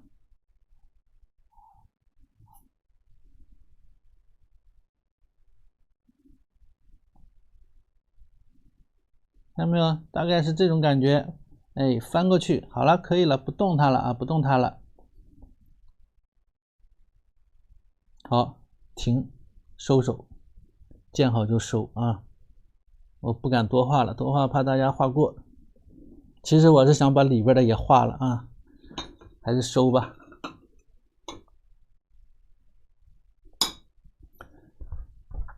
来，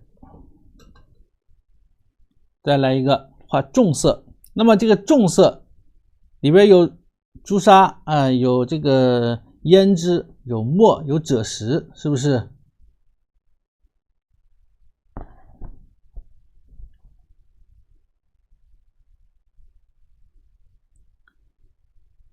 我还有一个小拍刷，还有一个小拍刷。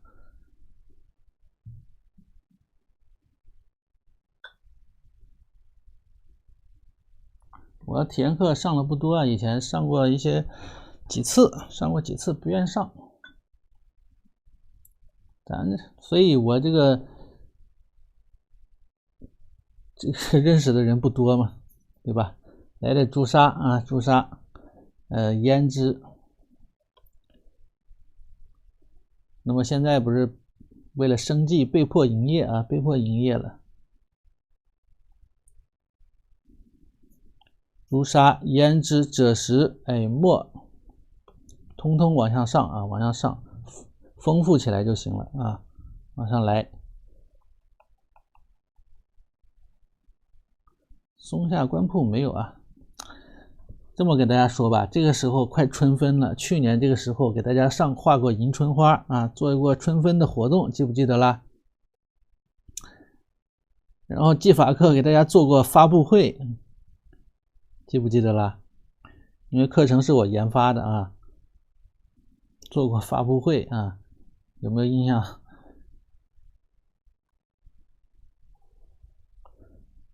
还做过元宵节的活动，知不知道？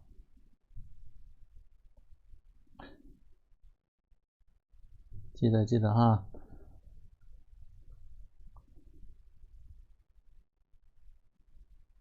好，用这个重色，你看看，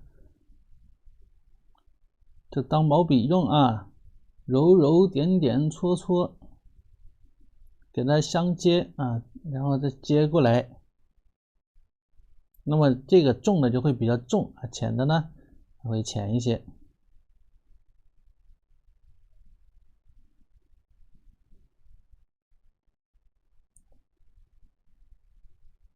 再调一点。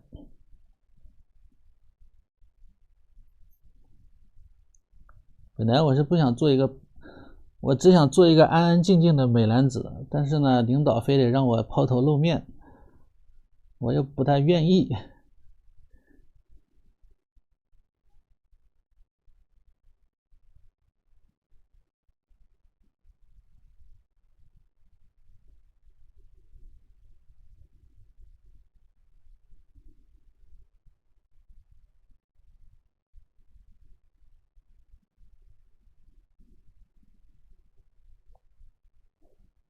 哎，那么这块重的地方就有了，看到没有？好，不够的地方怎么办？调黑色啊，或者调点墨啊，有点墨我们就用墨吧。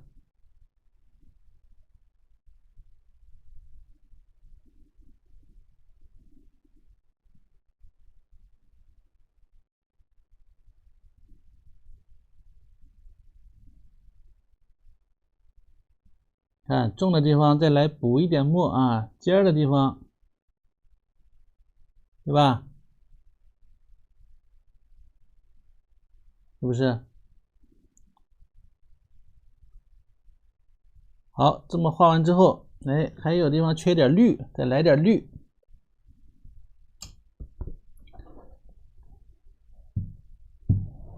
再来点绿啊，幸亏碟子多，不然都不够用的。那么这个绿呢，也是可以用这个草绿，或者用一点三绿，调一点点就可以了啊。把这个地方刷一点，不要离的边缘太近，刷中间啊，刷中间，不要离边缘太近。边缘近了之后呢，容易往外跑，那水就冲出去了啊，冲出去了。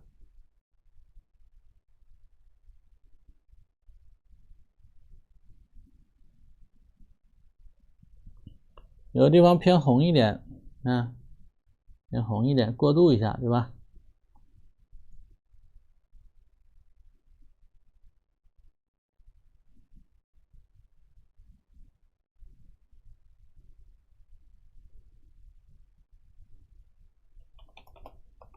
再来点重的绿啊，重一点的绿。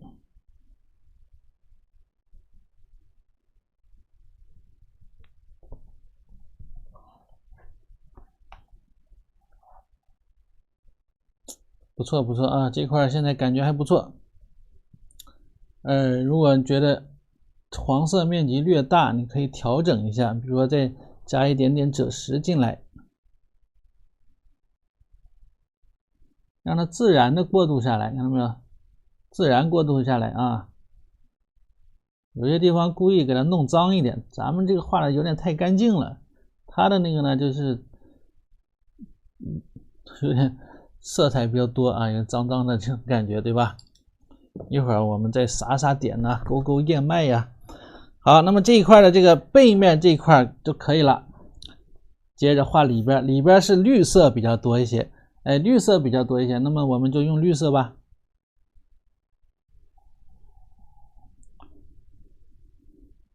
用胶起什么作用？哎呦，这个胶是为了不让它乱跑墨呀。那么这个里边是绿色，我们先以绿色为主。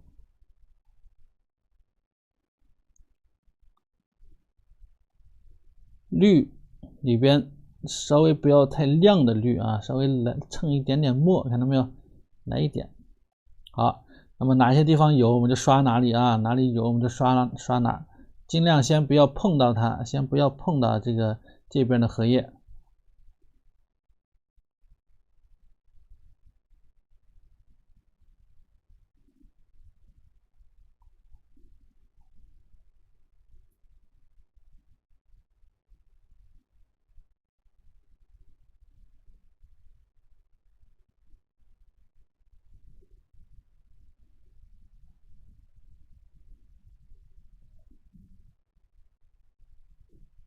哎，就是这样的一个感觉啊。好，把这个放下，再拿起这个黄色的，空白的地方，用黄色进行填补。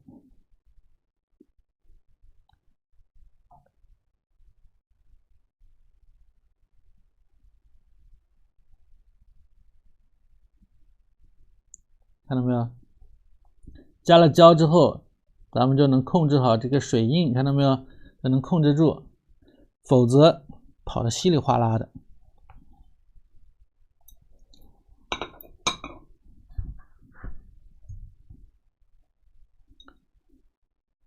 再来啊，深色加胶，胭脂、赭石，边缘极其重，那么就是胭脂、赭石墨比较多。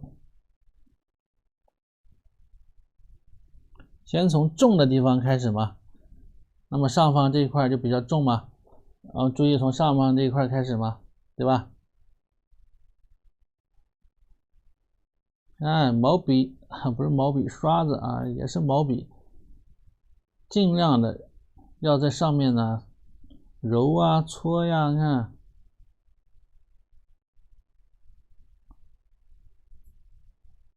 让它丰富起来。用笔的方式与用毛笔的方式是一样的，是一样的啊，不是说我拿的是刷子，你就只会刷，对不对？它其实是由5根毛笔组成的啊，5根毛笔组成的。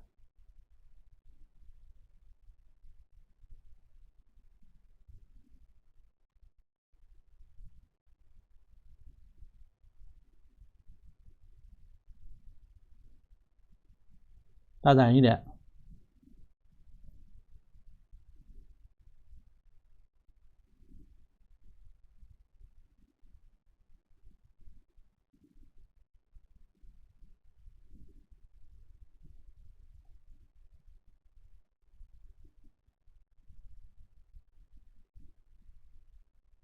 该用墨色的地方啊，边缘呢来点墨。好了，那么这边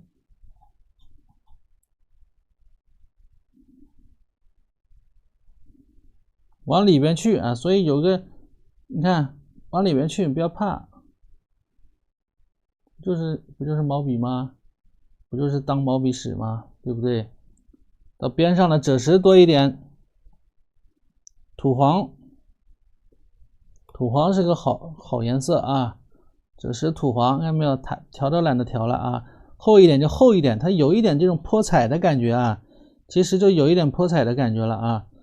那么过2天要给大家上泼彩的这种荷花了，因为很久之前，在老师粉丝很少，刚开课的时候，有一位同学啊想报老师的课，但是呢提了个要求，要教一下张大千的泼彩，当时就答应他了，然后一直拖到现在还没上啊，所以回头给我安排上。这就是早报课啊，这个福利你看到没有？都可以点菜。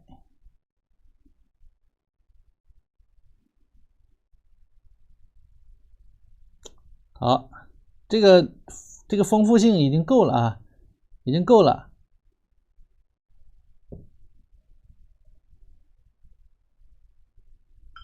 用毛笔可以的，排刷呢，它画出来它没有痕迹啊，没有笔触、笔痕。刷这个毛笔画出来它有笔痕。那边缘有些地方啊，做一点这种残破的肌理效果啊，这个时候还是得小毛笔比较好。比较好使。好，先这样啊，先这样了，先不动它了，先不动它了。往上，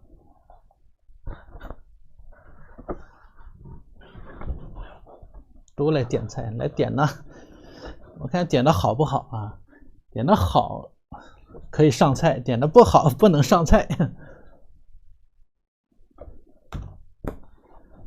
哎，有的好的建议可以跟老师说啊。有的同学在群里说，哎，老师带我们画这个画那个，画这个画那个，我看都大同小异的，我就不带了，对吧？有比较有特色的，我可以带大家画一画。啊，那么上面呢颜色自然而然呢要浅一些啊，有。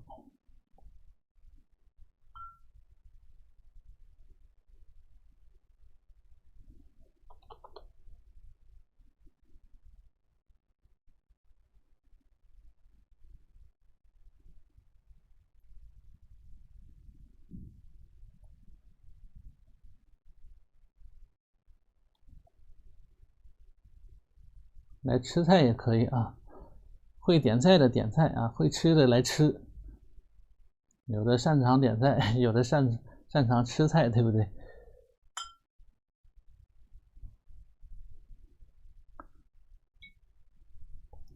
会端的也行，来端。来点黄，来点绿，中间过渡一下。那么后面那个呢，颜色啊浅一些，不要太跳了。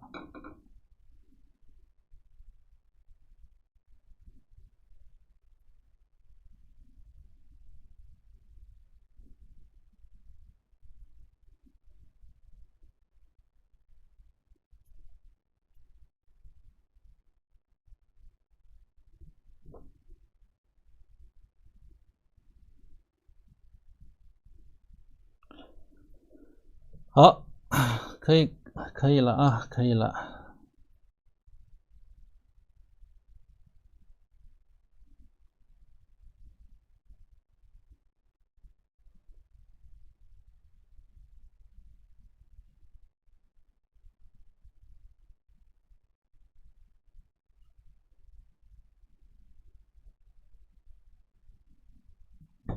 把这边荷杆画一下啊，荷杆呢这个颜色稍微偏绿一点，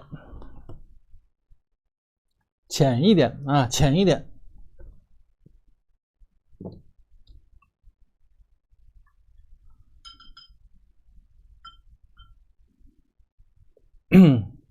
你看干了之后颜色会比较灰啊，你看这边干了之后，刚才的时候比这还鲜艳，对不对？干了之后就灰不拉几的，因为这个卡纸的事儿啊，卡纸比较厚，那么所以说画花鸟画，尽量呢这个纸呢不要用太厚啊，太厚了它就干了之后容易很灰啊，吸色厉害。薄一些，那么颜色呈现出来效果要好一些。荷杆用这个绿里边呢加一点这个太青蓝，蹭一点点太青蓝啊，蹭一点就可以了。笔尖蹭一点墨啊，笔尖蹭一点墨，或者蹭一点这个红啊，这个花荷叶的这个颜色啊，深色的地方蹭一点就行了啊，蹭一蹭，把笔肚子吸干一点啊，把笔肚子拿个纸吸笔肚子，看到没有？吸笔肚子啊，吸笔肚子，把笔肚子吸干一些啊。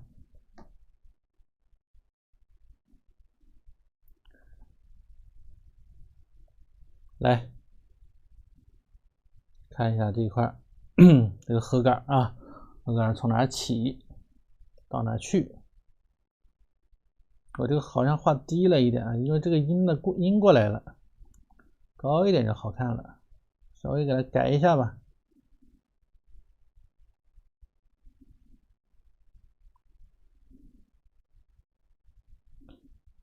拧一下毛笔啊，要学会这种拧动毛笔，它的这种粘管非常的严重，这种习惯很严重啊。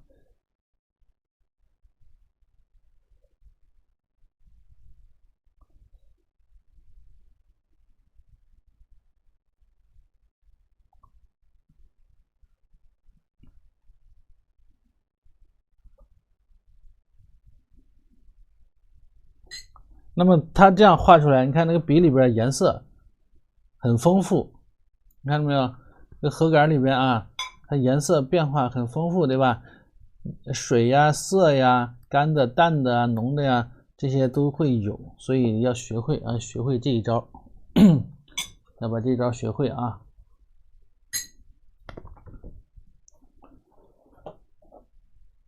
好，把底下的盒杆也画一画啊，画完之后把这个教大家画月亮了啊，回头教大家画月亮。有同学说画月亮还要教吗？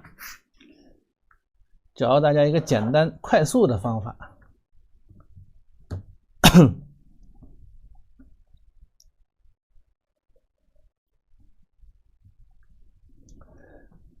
来，那么这边的盒杆要稍微重一点啊，稍微重一点，它的盒杆都是五彩斑斓的。首先绿色打底，就是这个黄黄绿绿的颜色啊，我刚才没有了，再调一点，把这个鹅黄啊再挤一点，或者藤黄，扣个碗，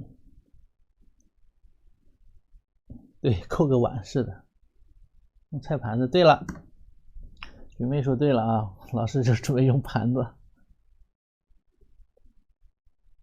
这么快就让你们给揭秘了呀。这个就如同这个技法啊，技法这个知识啊，其实我早就跟大家说啊，技法的东西啊，其实就是一层窗户纸，教给大家很容易，对吧？但是大家看也看了啊，课也看了，学也学了，真正要想运用起来，它是有难度的。那么咱们的课程的意义就在于此啊，你看了不一定能运用，所以呢要反复的看才能会运用啊，反复观看才行。哦，我这个荷叶好像画低了是吧？我说呢，说怎么画长了给？哎，要学会拧管儿。那么拧出来这个颜色深浅，它是像 DNA 的那个线啊交替进行的。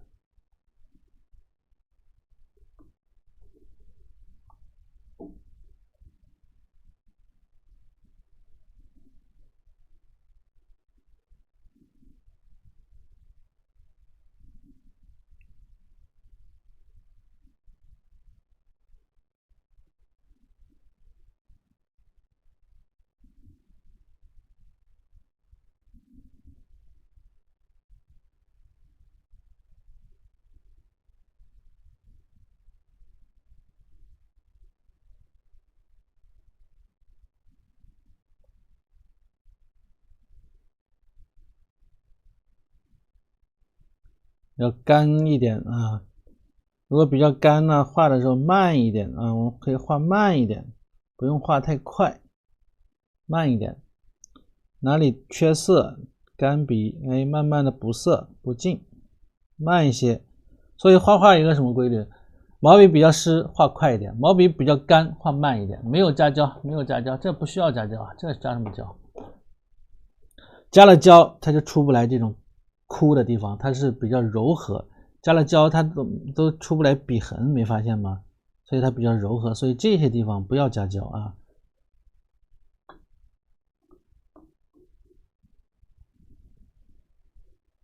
加胶的地方只是刚才画荷叶的地方加胶了。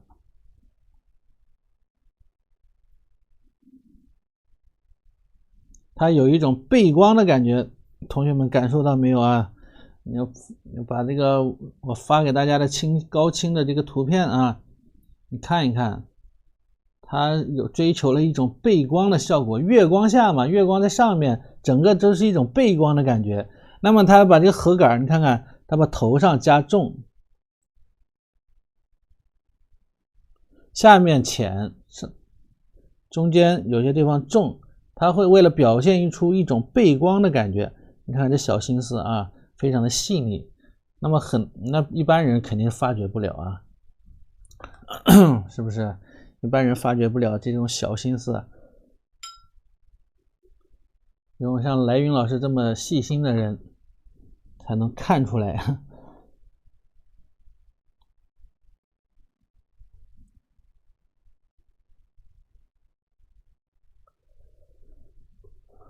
用熟宣就不需要，熟宣那就是另外一套画法了，熟宣那就是墨骨画的画法了，熟宣就还加什么胶的，不用加胶了啊。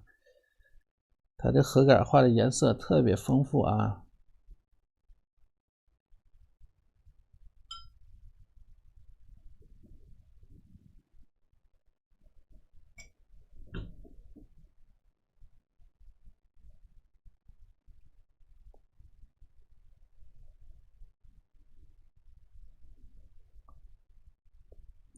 看啊，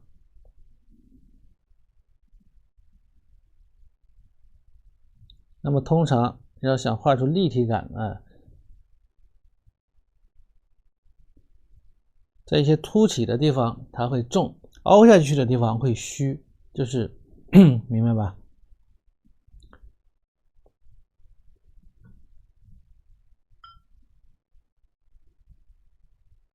你看他连画个盒杆都那么复杂啊，不是大家想的那么没有想法啊。他画个盒杆他都那么多想法，你想想这个画家呀，在画画的时候得动多少脑筋，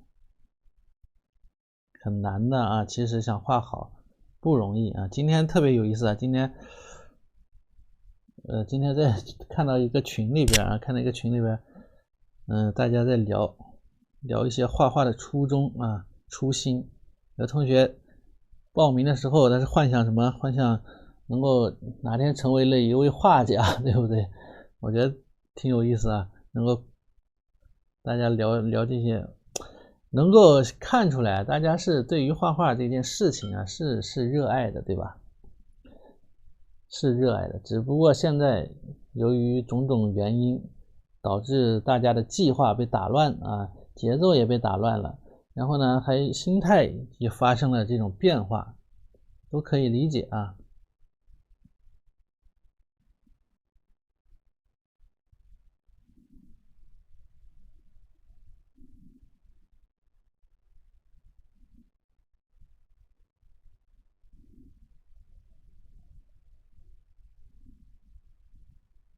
所以不要想太多啊，你就把它画好就行了。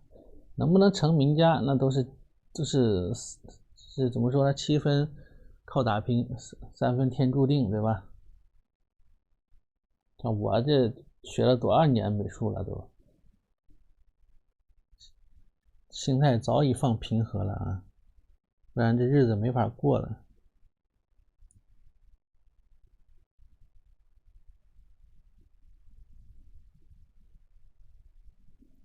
不要盲目，有的同学呢一看，哎呀，到处都是老师在直播，就已经乱了阵脚了，不知道这个也想听，那个也想学，完了最后就厌学了，产生了这种厌学的情绪，那就麻烦了啊。所以一定要调整好心态啊，调整好心态。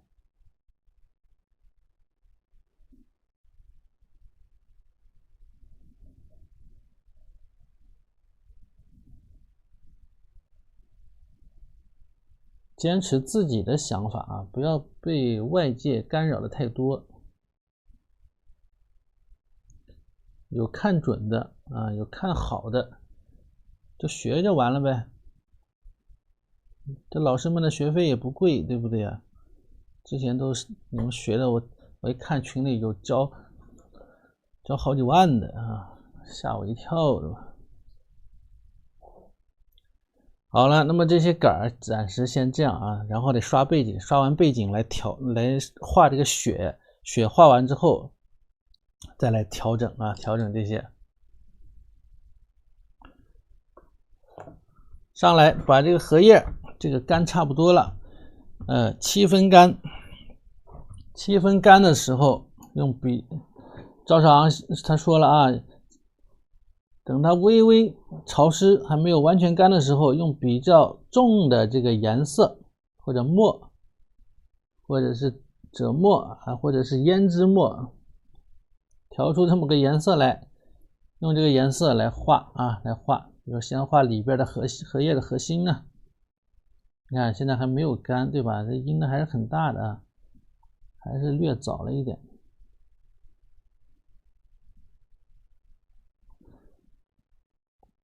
所以啊，要跟随自己的心意啊，自己要学会判断嘛，这个事情就是这样的。按理说大家都比较年长，对吧？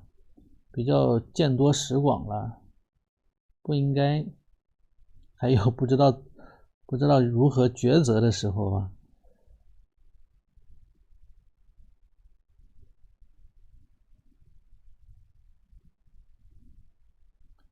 用老话说，你们吃过的米比我吃过的你们吃过的盐比我吃过的米还多，对吧？今天比孟轲老师直播间人都多吗？真的假的？我还有这么辉煌的时候呢。今天多少号我得记录下来啊。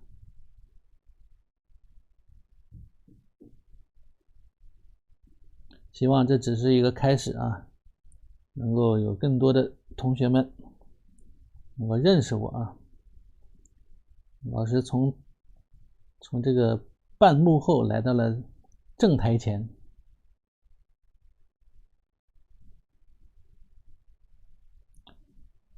一位下得厅堂上得厨房啊，能画画会带娃的一位老师。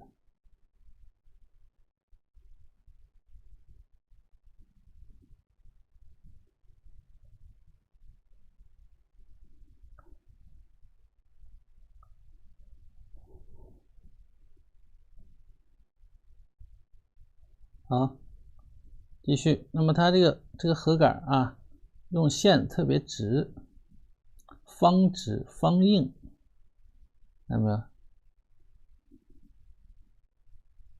估计好多同学还不知道盒杆长什么样，叶脉长什么样，荷花的叶脉。等下一回我们画一个墨骨的这个荷花，教大家来认识啊。你光画写意的呀，你光是临摹别人的，你是不会了解到这个荷叶它的叶脉是怎么生长的。所以说要观察，一定要观察，要么就是要通过画一些工笔。为什么画工笔的人懂得这个要多一些啊？因为他老写生啊，经常写生就经常得观察，因为他不写生他画不出细节来嘛。这就是一个问题。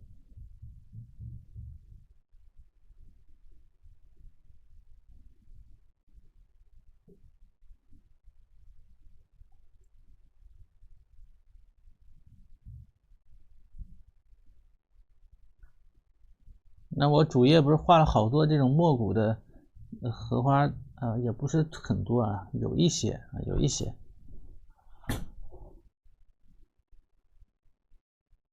好，那么这边荷叶就弱一些了，这个荷杆，颜色就弱一点，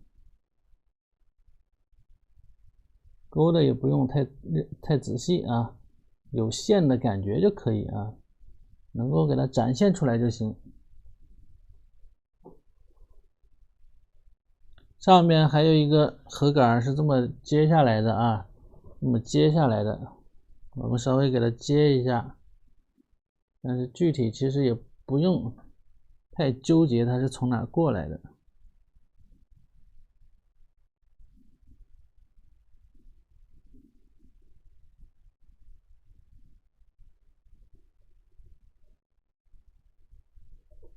再把我的口才帮我练出来啊！这个时候你可以稍微趁湿啊，抻擦一下。好了，那么这个会儿呢，我要拿那个吹风机啊，吹一吹，吹干之后我们画月亮。那么画背景要加一点胶啊，画背景呢要加一点胶。我先吹干，好吧，先吹干啊。没有明白起什么作用，是不是？就是起，我上一节课打了个比喻，那个汤啊，大家都喝过，对吧？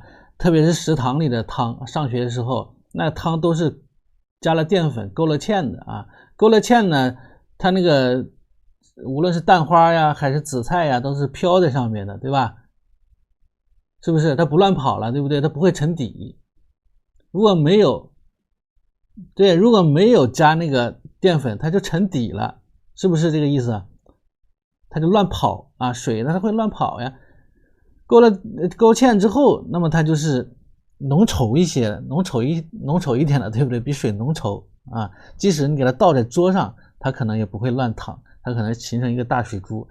那么咱们这个颜色里边啊，调色的时候加胶，它其实起到的就是一个勾芡的作用。其实很简单的一个道理，胶粘不粘？胶比较粘，对不对？是不是啊？胶比较粘啊。胶会那么它在纸上它也粘呢，那么它粘住就能把这个颜色给它固定住啊，给它固定到这个纸上，粘住它，在生宣上不让它乱跑，否则生宣会阴的比较厉害嘛，就是这个意思啊，起了一个固色的作用。所以我们经常画完了之后啊，画工笔画要刷一层胶反水，对不对？刷一层胶反水啊，才能够把这个颜色给它固定住，否则裱画的时候容易把你这个颜色给弄掉了啊。好了，我吹一下。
好，那差不多干了啊，干了，看有点翘起来了。那么我调一个颜色，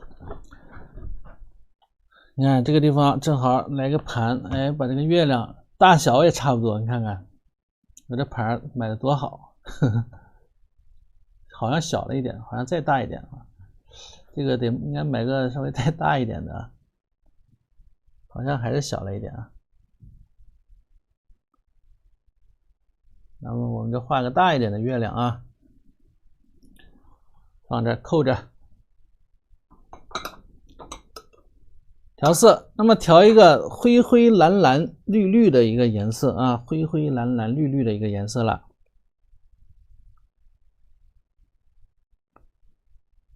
类似于什么？类似于核感的颜色，比核感的颜色呢再浅一些啊，再淡一点啊。那么调色，比如说这个有点红也没关系，其实都不重要啊。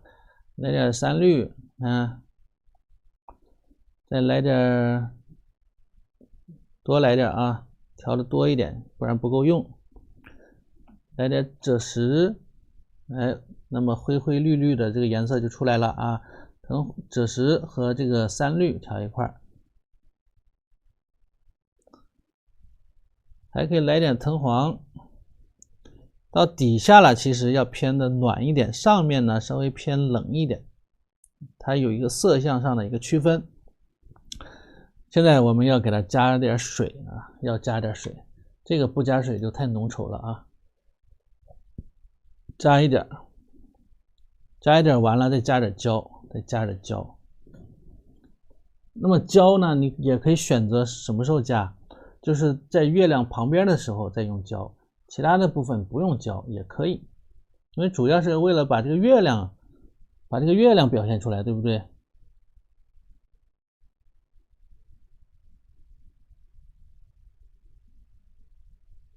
加点胶进去啊，我感觉我这支毛笔有点脏，这支排笔有点脏。换一个排比。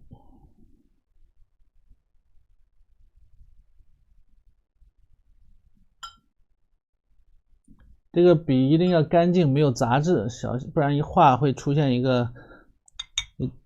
各种横线啊，横线很难看。好，站着刷啊。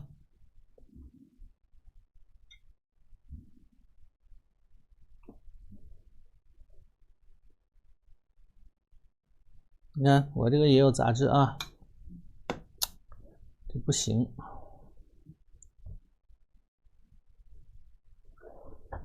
还得再换一个啊，还得换一个，这有个更大一点的，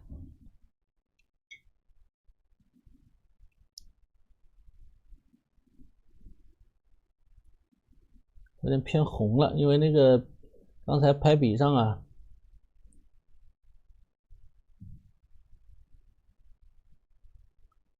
调的那个荷叶的颜色，所以有点偏红。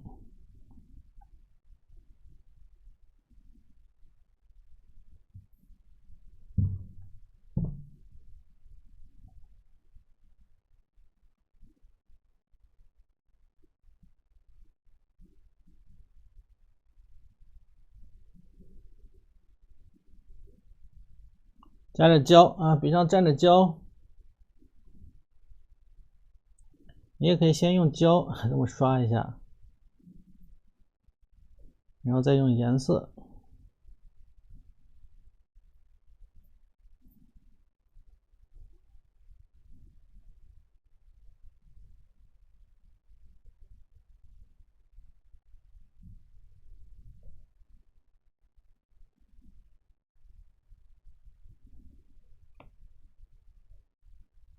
呀，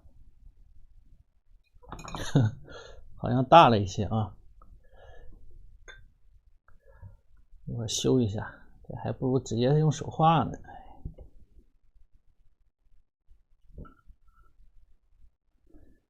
这个月亮还不如直接用手画的圆，小碟儿不靠谱啊。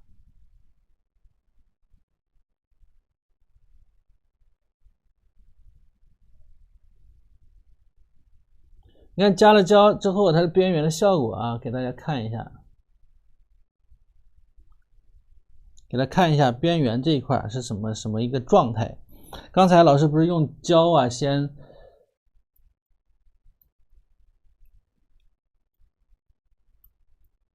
看到没有？加了胶之后，边缘是这种感觉，看到没有？哎，看。那么你如果以后看到谁的画里边有这种东西啊，那就是加了胶，然后水把胶冲出来，冲出这种形状了，明白吧？盘子不圆，这个理由很好，都怪盘子不圆。来，找找商家是不是？退货退。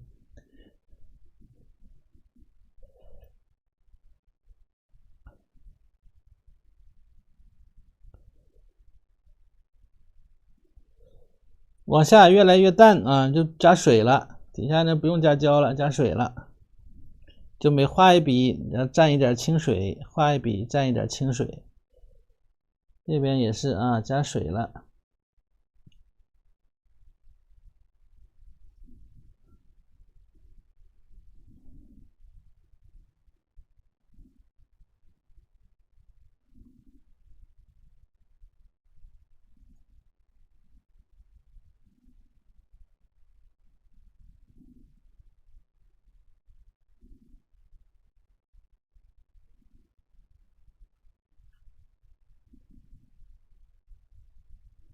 好，底下啊继续加水啊。哎呦，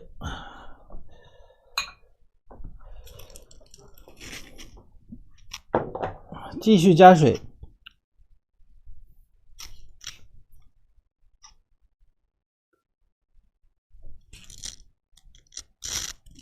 那颜色都用完了啊，可以再调一点颜色稍微。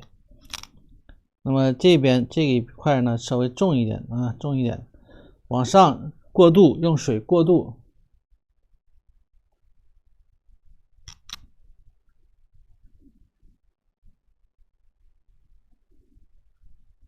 用清水过渡一下。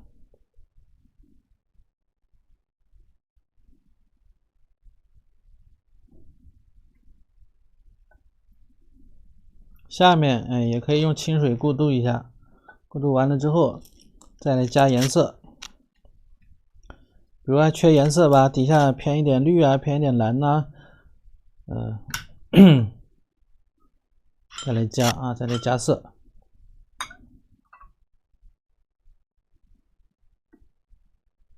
偏绿加绿啊，偏蓝呢加蓝就可以了。绿一点啊，这一块稍微重一点，底下稍微重一点，再来点蓝，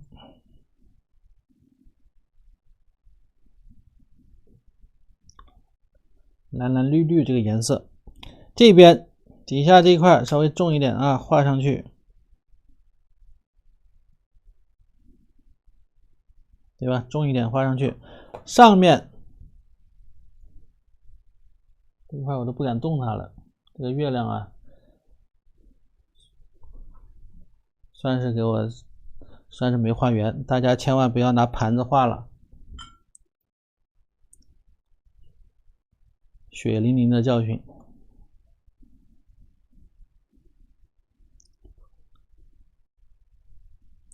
还是得靠手啊，手和眼。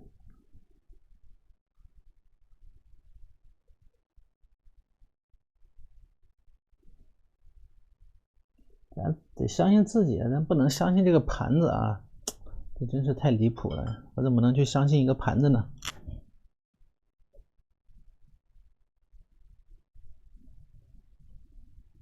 明明有这个能力，非得相信一个盘子，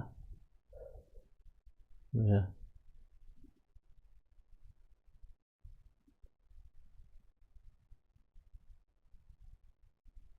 太小了。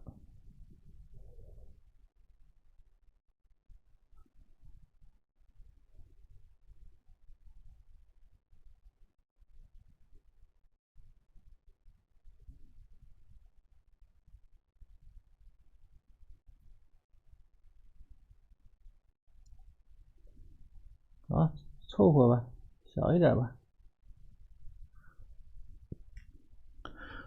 小点就小点吧，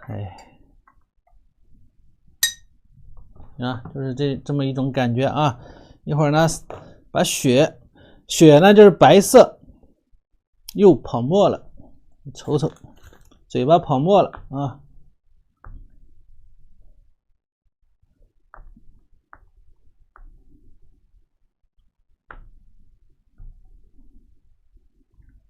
然后小鸟嘴巴跑沫了，你看看。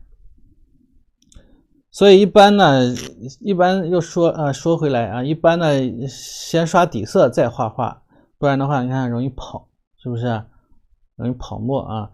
所以尽量的，如果想画的话，你就先刷底色，先刷底色。荷花画完之后，先把底色刷了，刷完之后干了之后再画鸟、画荷杆、画这些东西啊。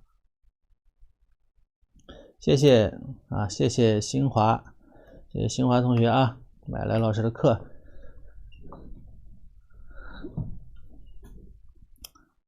同时也恭喜你啊，进入到了一个这个学习的正轨上来了，希望能取得进步。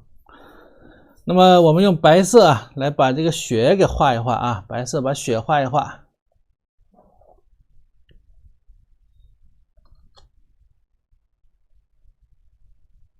那刚才谁要截图？谁要截小鸟来着啊？你给截一下吧。刚才是谁？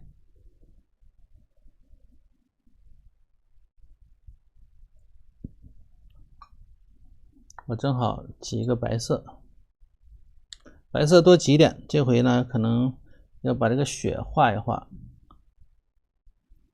先得应该先把这个点儿给点上啊。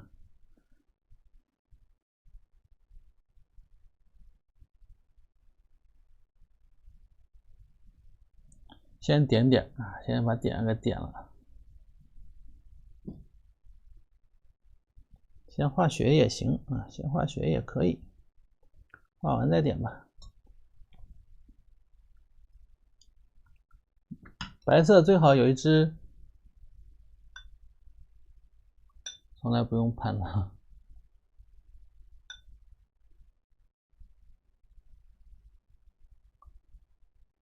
白色厚一点啊，白色看看，哎，稍微厚一些，厚一点。画哪些地方呢？哎呦，这个月亮越来越小了，好烦呐！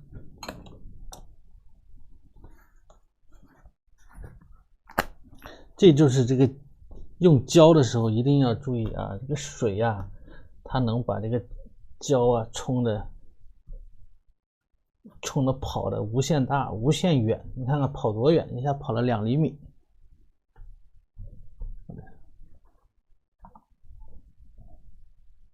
气死我了！你看看这月亮扁了，讨厌的啊！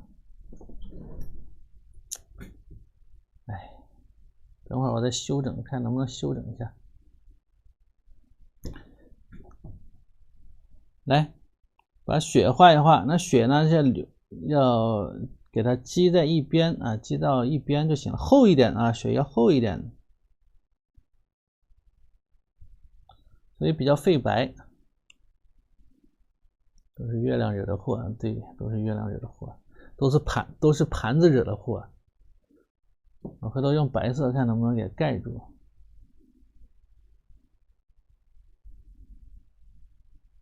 给它上个颜色，不行。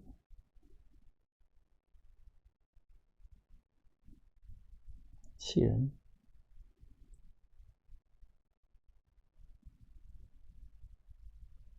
其实画这个白色啊，边缘要清晰啊，边缘呢要清晰。按理说应该稍微等它干一点之后，等这个核杆啊稍微干一点之后再点它，它可能效果会好一些。也不要哪都是啊，一般的血呢，它是积在这个上方，对吧？积在上方，比如说像这样的啊，拐弯的地方啊，它会积的多一点，对吧？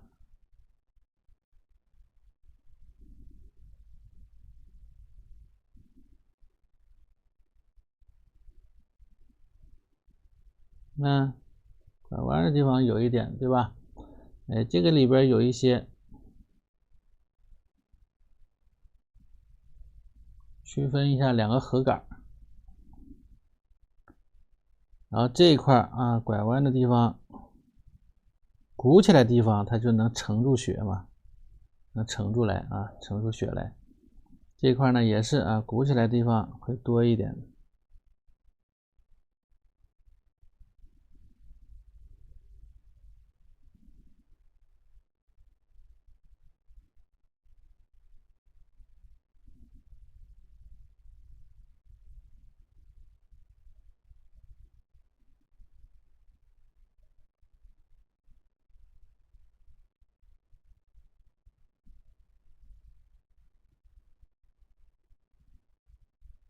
那么这一块就比较明显啊，因为有这个核杆，有这个荷叶衬托，也不用担心。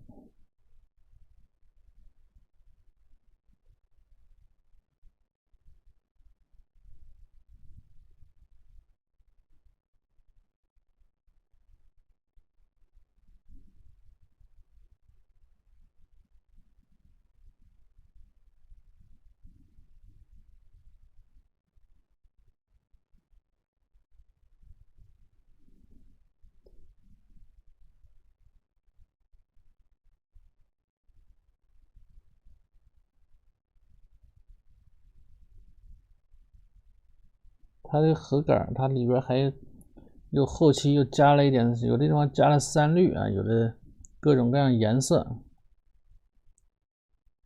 加的特别丰富。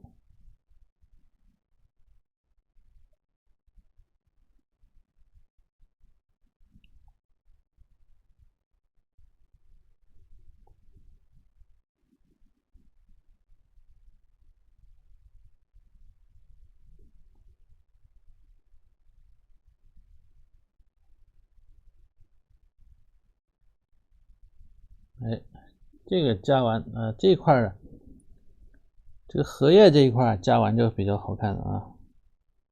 荷叶这一块的荷感有颜色的一个衬托，那效果就好很多。这边的呢缺一点底色啊，因为底色比较浅啊，不能完全衬出来，就比较费白。白色呢就用的比较多。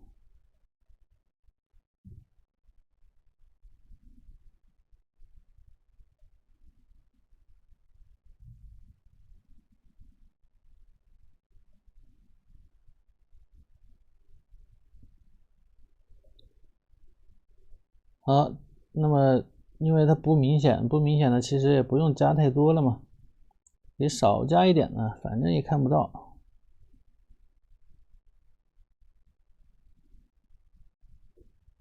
看得到的地方就多一点，看不到的地方呢，干脆就少加一点啊，少加一点，加了也没意义。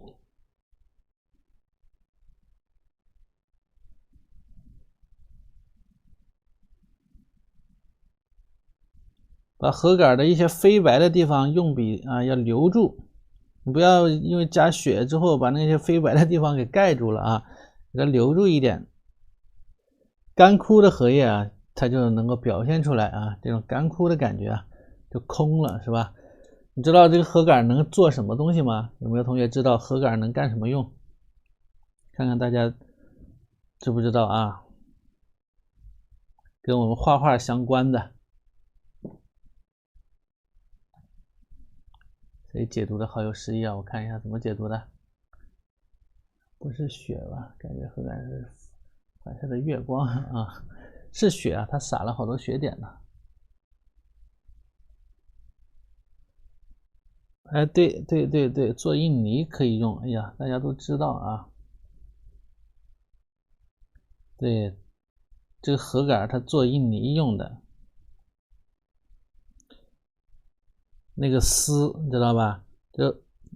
就藕断丝连嘛，那个丝，它做印泥用的。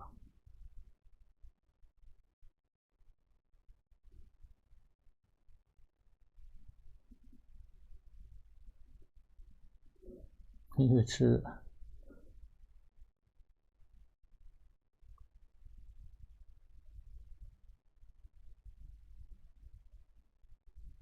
做吸管。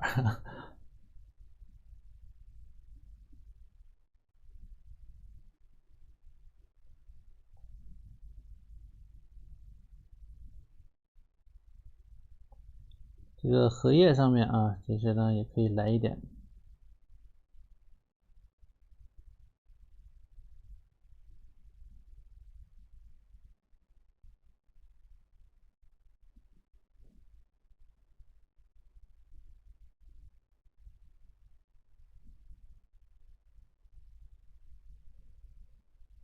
哎，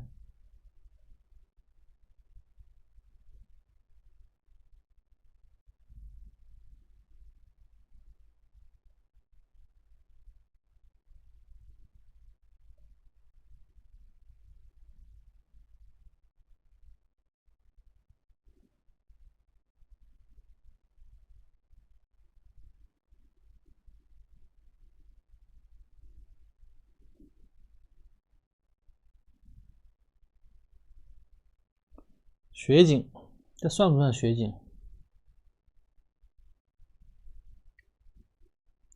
刷了，刚刷完底色啊。这算不算雪景啊？经常有月亮成灯泡了，这月亮算是给我毁了啊！一世英名啊，毁于这个月亮啊，都是月亮的错。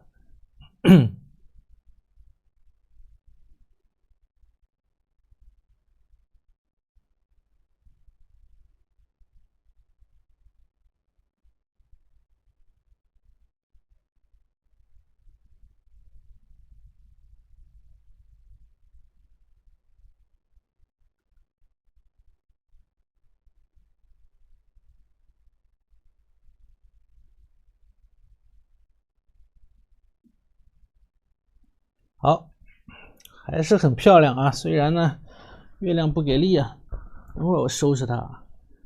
等会儿我拿一管白颜料出来，专门收拾它。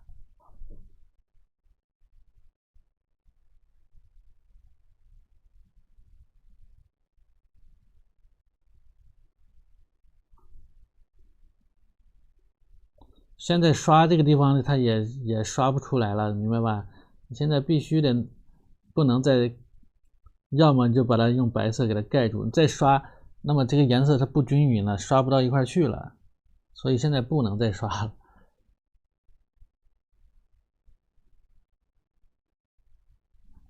拿白色盖一下吧，回头。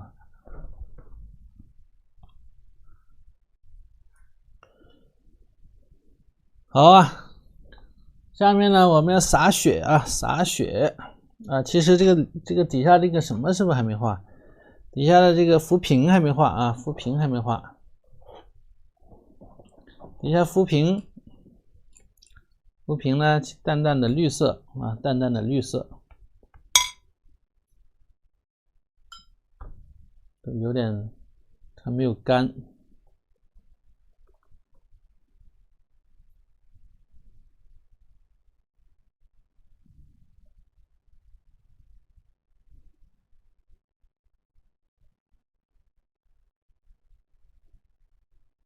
没干啊，等它干了再画吧。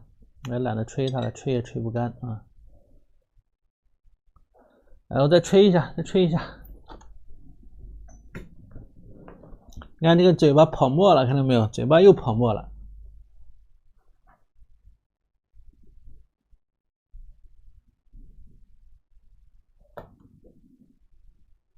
所以很讨厌。哎呀，我把声音关一下啊，吹一吹。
哎呀，跑沫不是因为不是因为沫不好，是因为时间太短了。正常画上去，你要最少得24小时之后，再刷水的话，它才能不跑沫，知道吧？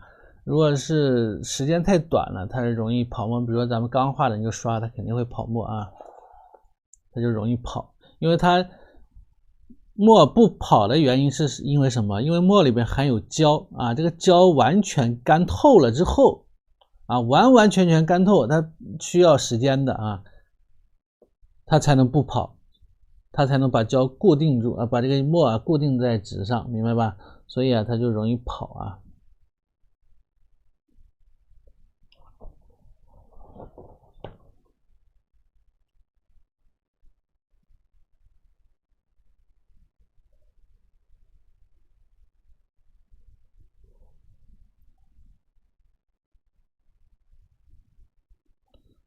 不用也行啊，不用胶也可以啊。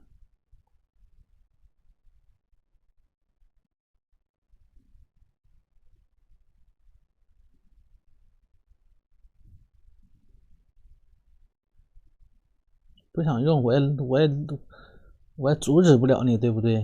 你想用就用，不想用可以不用，你这都没关系。这画画各种方法，这个层出不穷啊，一人一个方法啊，这很正常啊，可以不用的，只要你能画出来就行啊。画画呢，就是不择手段。经常老师说的一句话，要不择手段。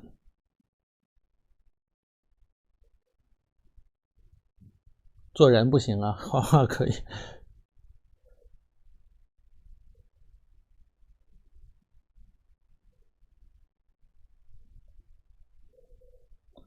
好了，我们撒血点啊，血点呢，它是有黄点，有这个白点啊，上面撒黄点，下面撒白点。那么黄点呢，就用这个鹅黄调一点太白啊，鹅黄调太白。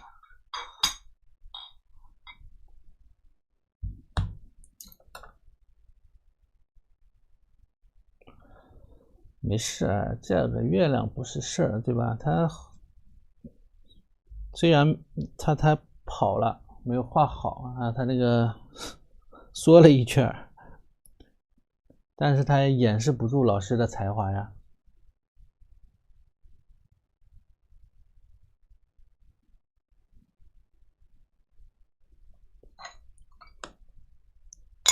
对不对？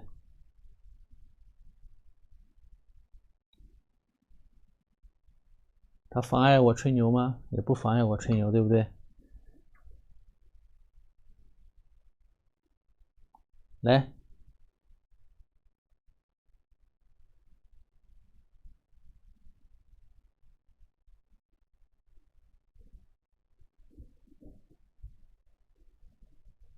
再来点藤黄吧，不够亮。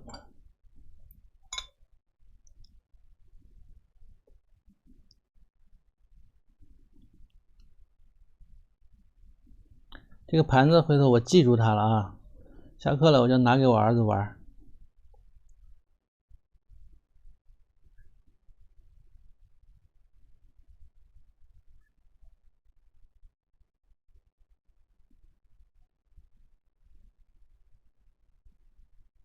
让我儿子收拾它啊！我儿子不出半小时能给他搞玩碎了。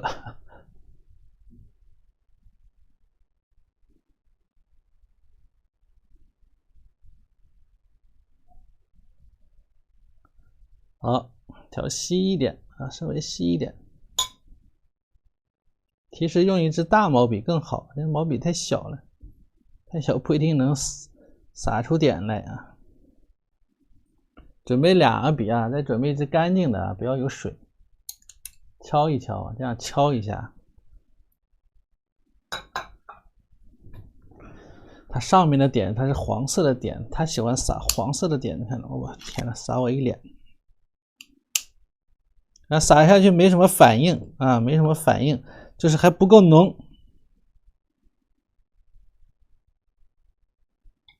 嘿，撒点要小心点啊，最好穿一个工作服，小鸟最好给它遮起来。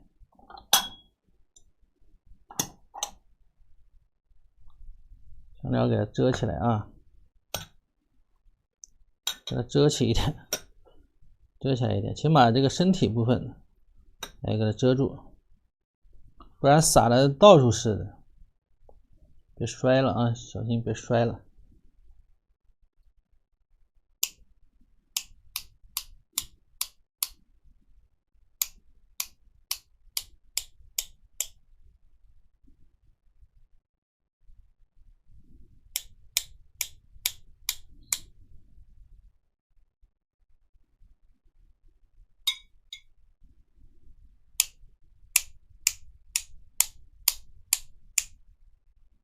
哎呦，月亮没遮住，哎呀，这月亮真倒霉。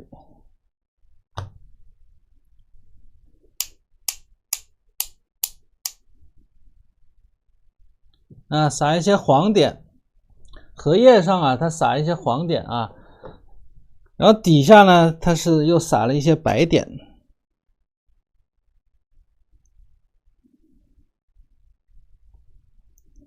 本来就不圆的月亮啊，此刻雪上加霜啊。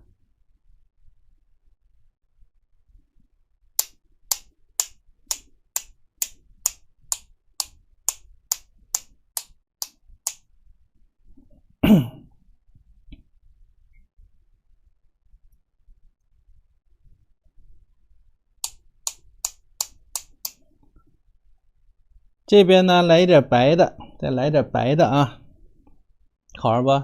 好不好玩？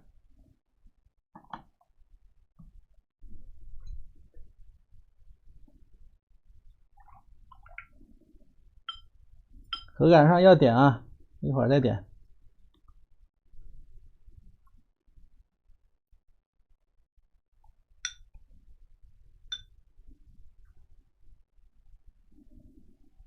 白色。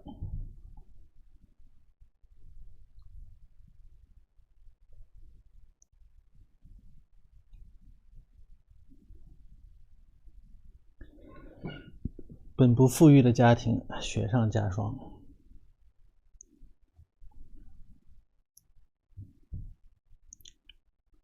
好好的撒。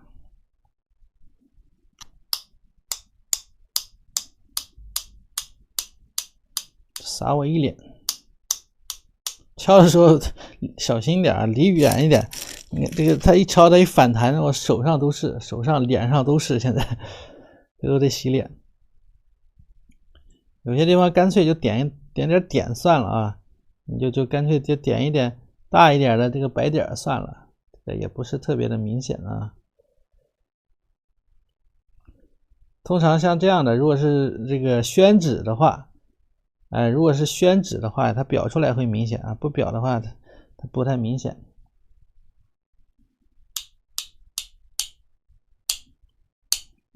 敲重一点，敲轻了太小，一下就被这个厚厚的这个卡纸给吸收了。啊，就这个意思吧，给大家演示一下啊，如何撒雪啊，撒雪。哎，好了，好了，好了。然后呢，我的小月亮这回还有救吗？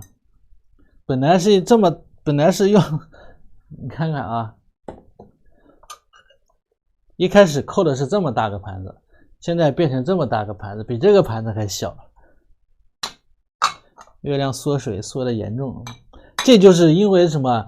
因为水把胶冲到这边来了啊，冲了多少？冲了这么多，所以很可怕。所以刷底色的时候，要么你就不要加胶啊，要么你就水少一点，千万不要出现我这种问题了啊！我这是阴沟里翻了船了，今天是，这真是最没有想到会出错的地方出错了。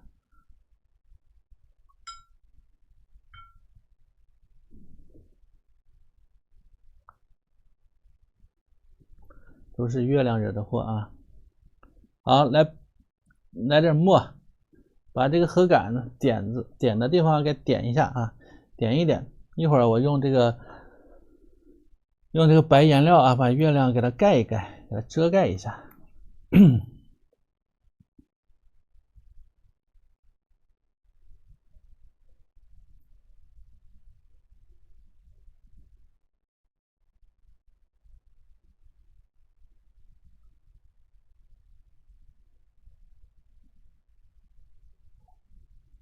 这个还是很湿，现在啊，还是太湿了，可以干一点之后再点。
都是月亮惹的祸。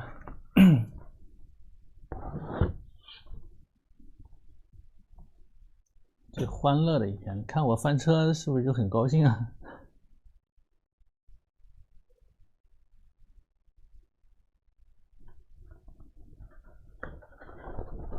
残月配残荷，还有残雪。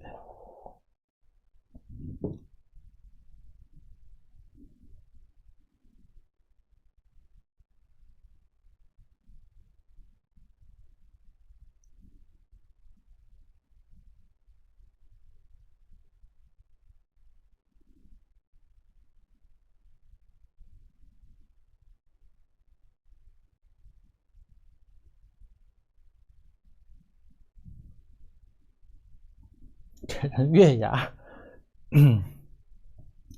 不能改啊！你知道他这个诗写的是啥不？他这个诗写的是呀，黄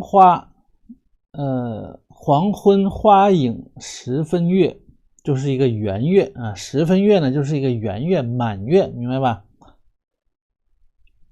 你说你给那个改成个残月，但其实是啊，原诗其实是这么写的啊，原诗其实是黄昏花影2分月2分月，他因为他画的是个圆月，他改成10分月了。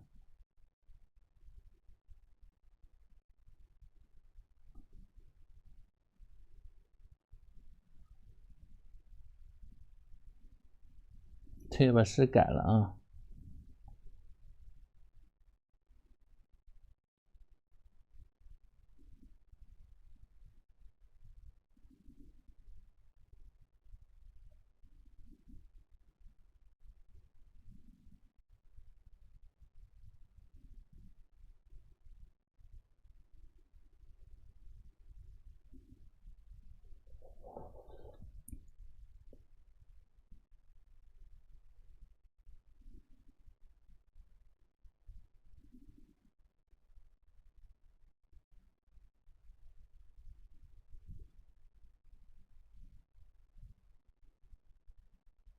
把这个小点一点呢，这个看着就更醒目一些。这一块，当然这一块呢，现在整个呢是被淹没在这个荷叶里边了，也不用点太多啊。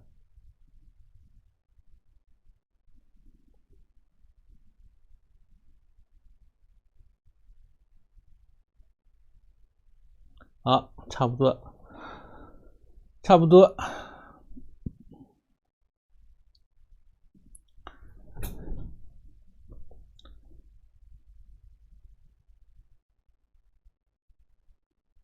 哈，蜻蜓画胡须啊，这绝了。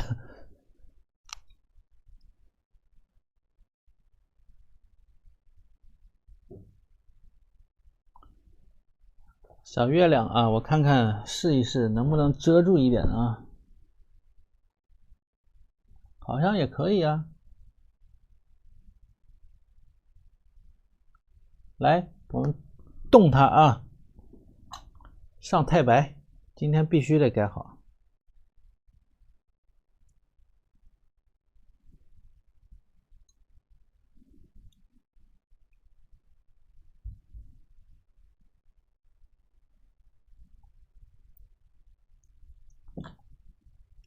难得今天这么多人啊，这个小月亮还害我翻车，咱们修它。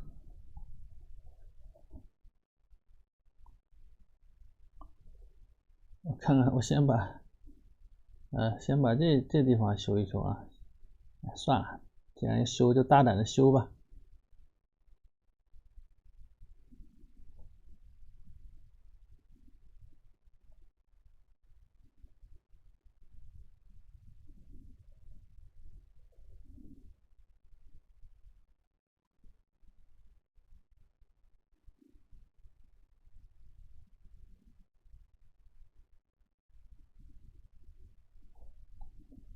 这不也还行哈，也还行。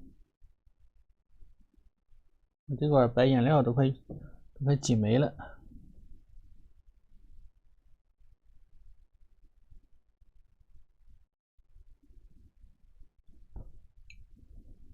要不要画个嫦娥呢？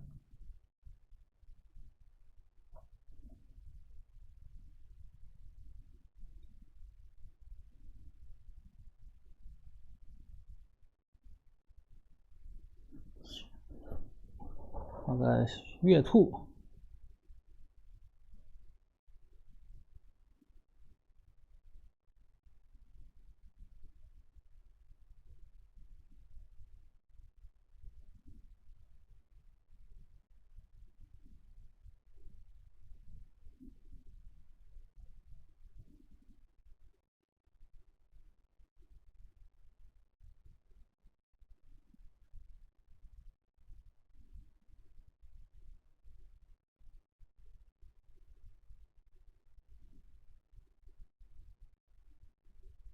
圆不圆？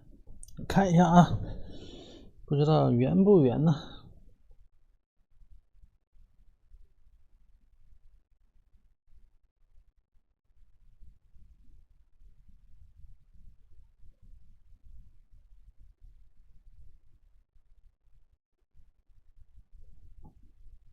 可以啊。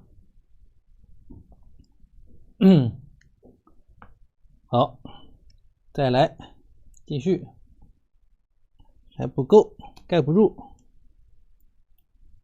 像有个这个像离月球很近啊，看到月球上面的坑坑洼洼，表面有一些坑坑洼洼是吧？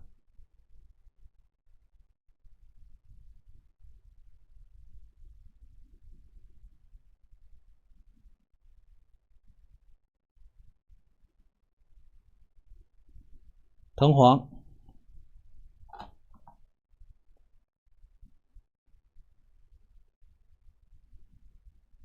把豁口都盖上，那我这个月亮又得大一圈了。我要把豁口盖上，我这个月亮又得大一圈啊。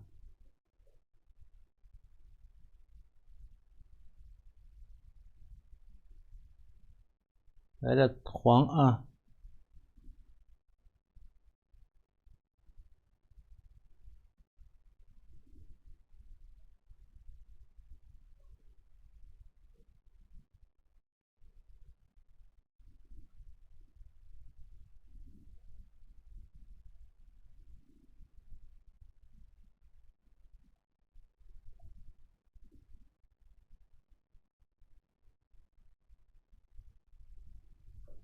差不多了，这样就可以了啊。差不多了。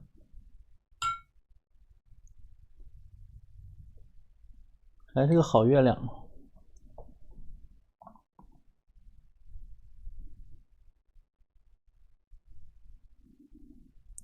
还是可以啊，还可以，还是个好月亮啊。月亮还是个好月亮。来，这看一看整体效果啊，然后就落款盖章。落款盖章。落款呢，一定要等这边干了再落啊！我再吹一下，不然又得出差错，太害怕了。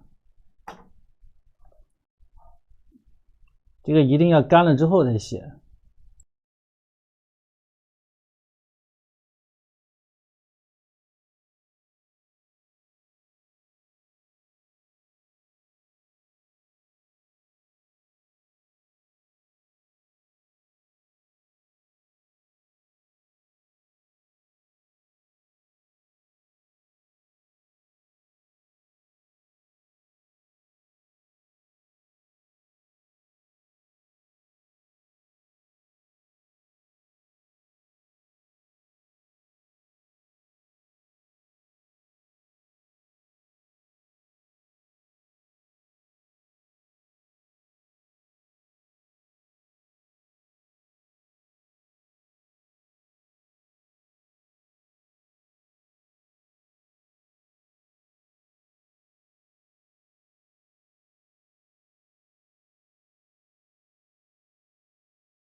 撒的点没原画多，没有原画明显啊，没有原画明显而已。我放大给你看看啊，来，看到没有？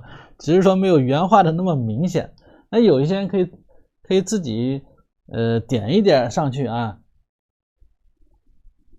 对吧？有些觉得不够呢，可以稍微自己补一点，补一点。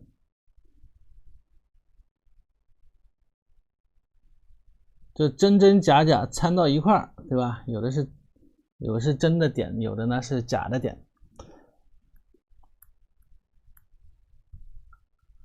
你看那个，看这一块啊，看这一块，我教大家怎么辨别这个胶啊。你看这块点上去之后，底色因为那会儿没有干，对不对？旁边出现了一个白色的一圈，看到没有？这是什么原因呢？是因为咱们这个颜料里边刚挤出来，它也有胶啊，也有胶。那么它点上去之后，它撒上去之后，就往外啊，就往外扩散了啊，就往外扩散了，所以形成了这个白色的区域，就像撒了盐的感觉，对吧？像撒了盐一样啊。好，我们现在把这个落款给落一下啊，落款写一下。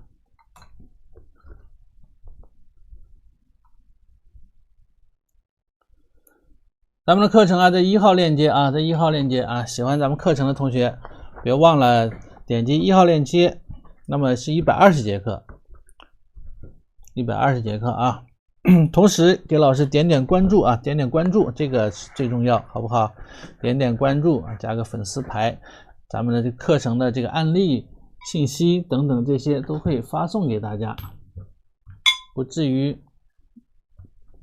的，咱们就有时候听课没有东西，没有素材，对不对？手里啥也没有，不好跟课。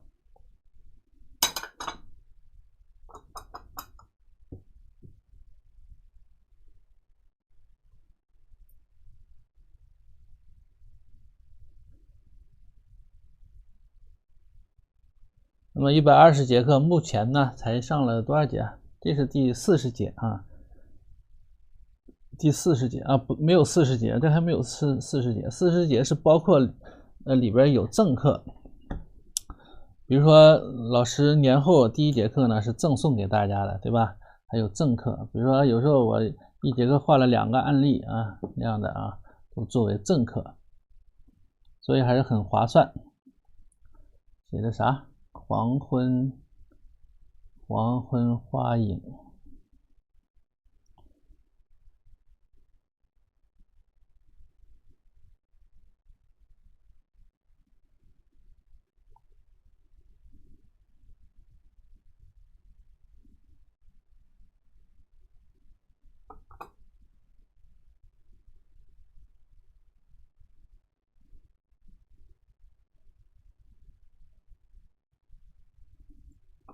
黄昏花影10分月。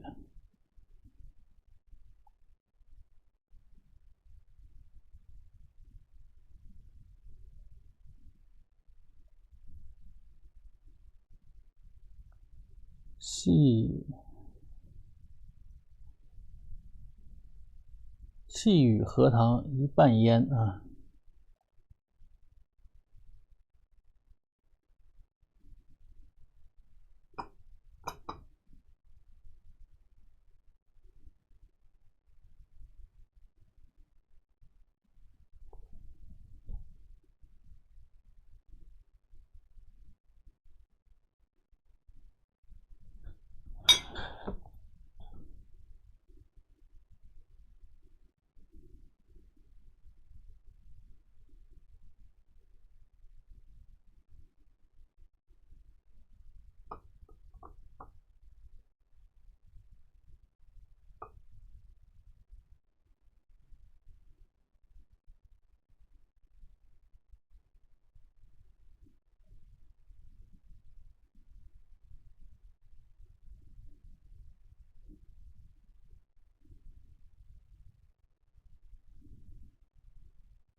好，盖章。黄昏花影10分月，细雨荷塘一半烟。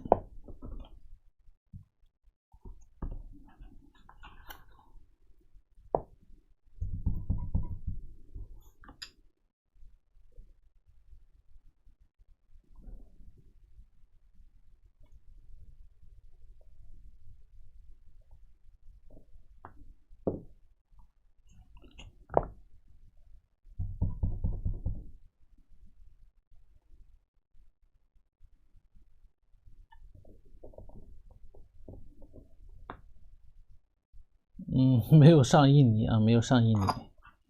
印尼呢，其实还挺，回头看一看吧。我这个印尼呢是比较贵的这种印尼啊，也有便宜的。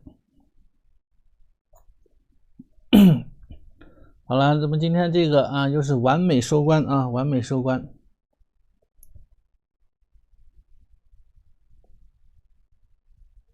好了，那咱们今天就到这儿啊。接下来老师要去剪视频，然后呢给大家点评作业了。拜拜，晚安，各位。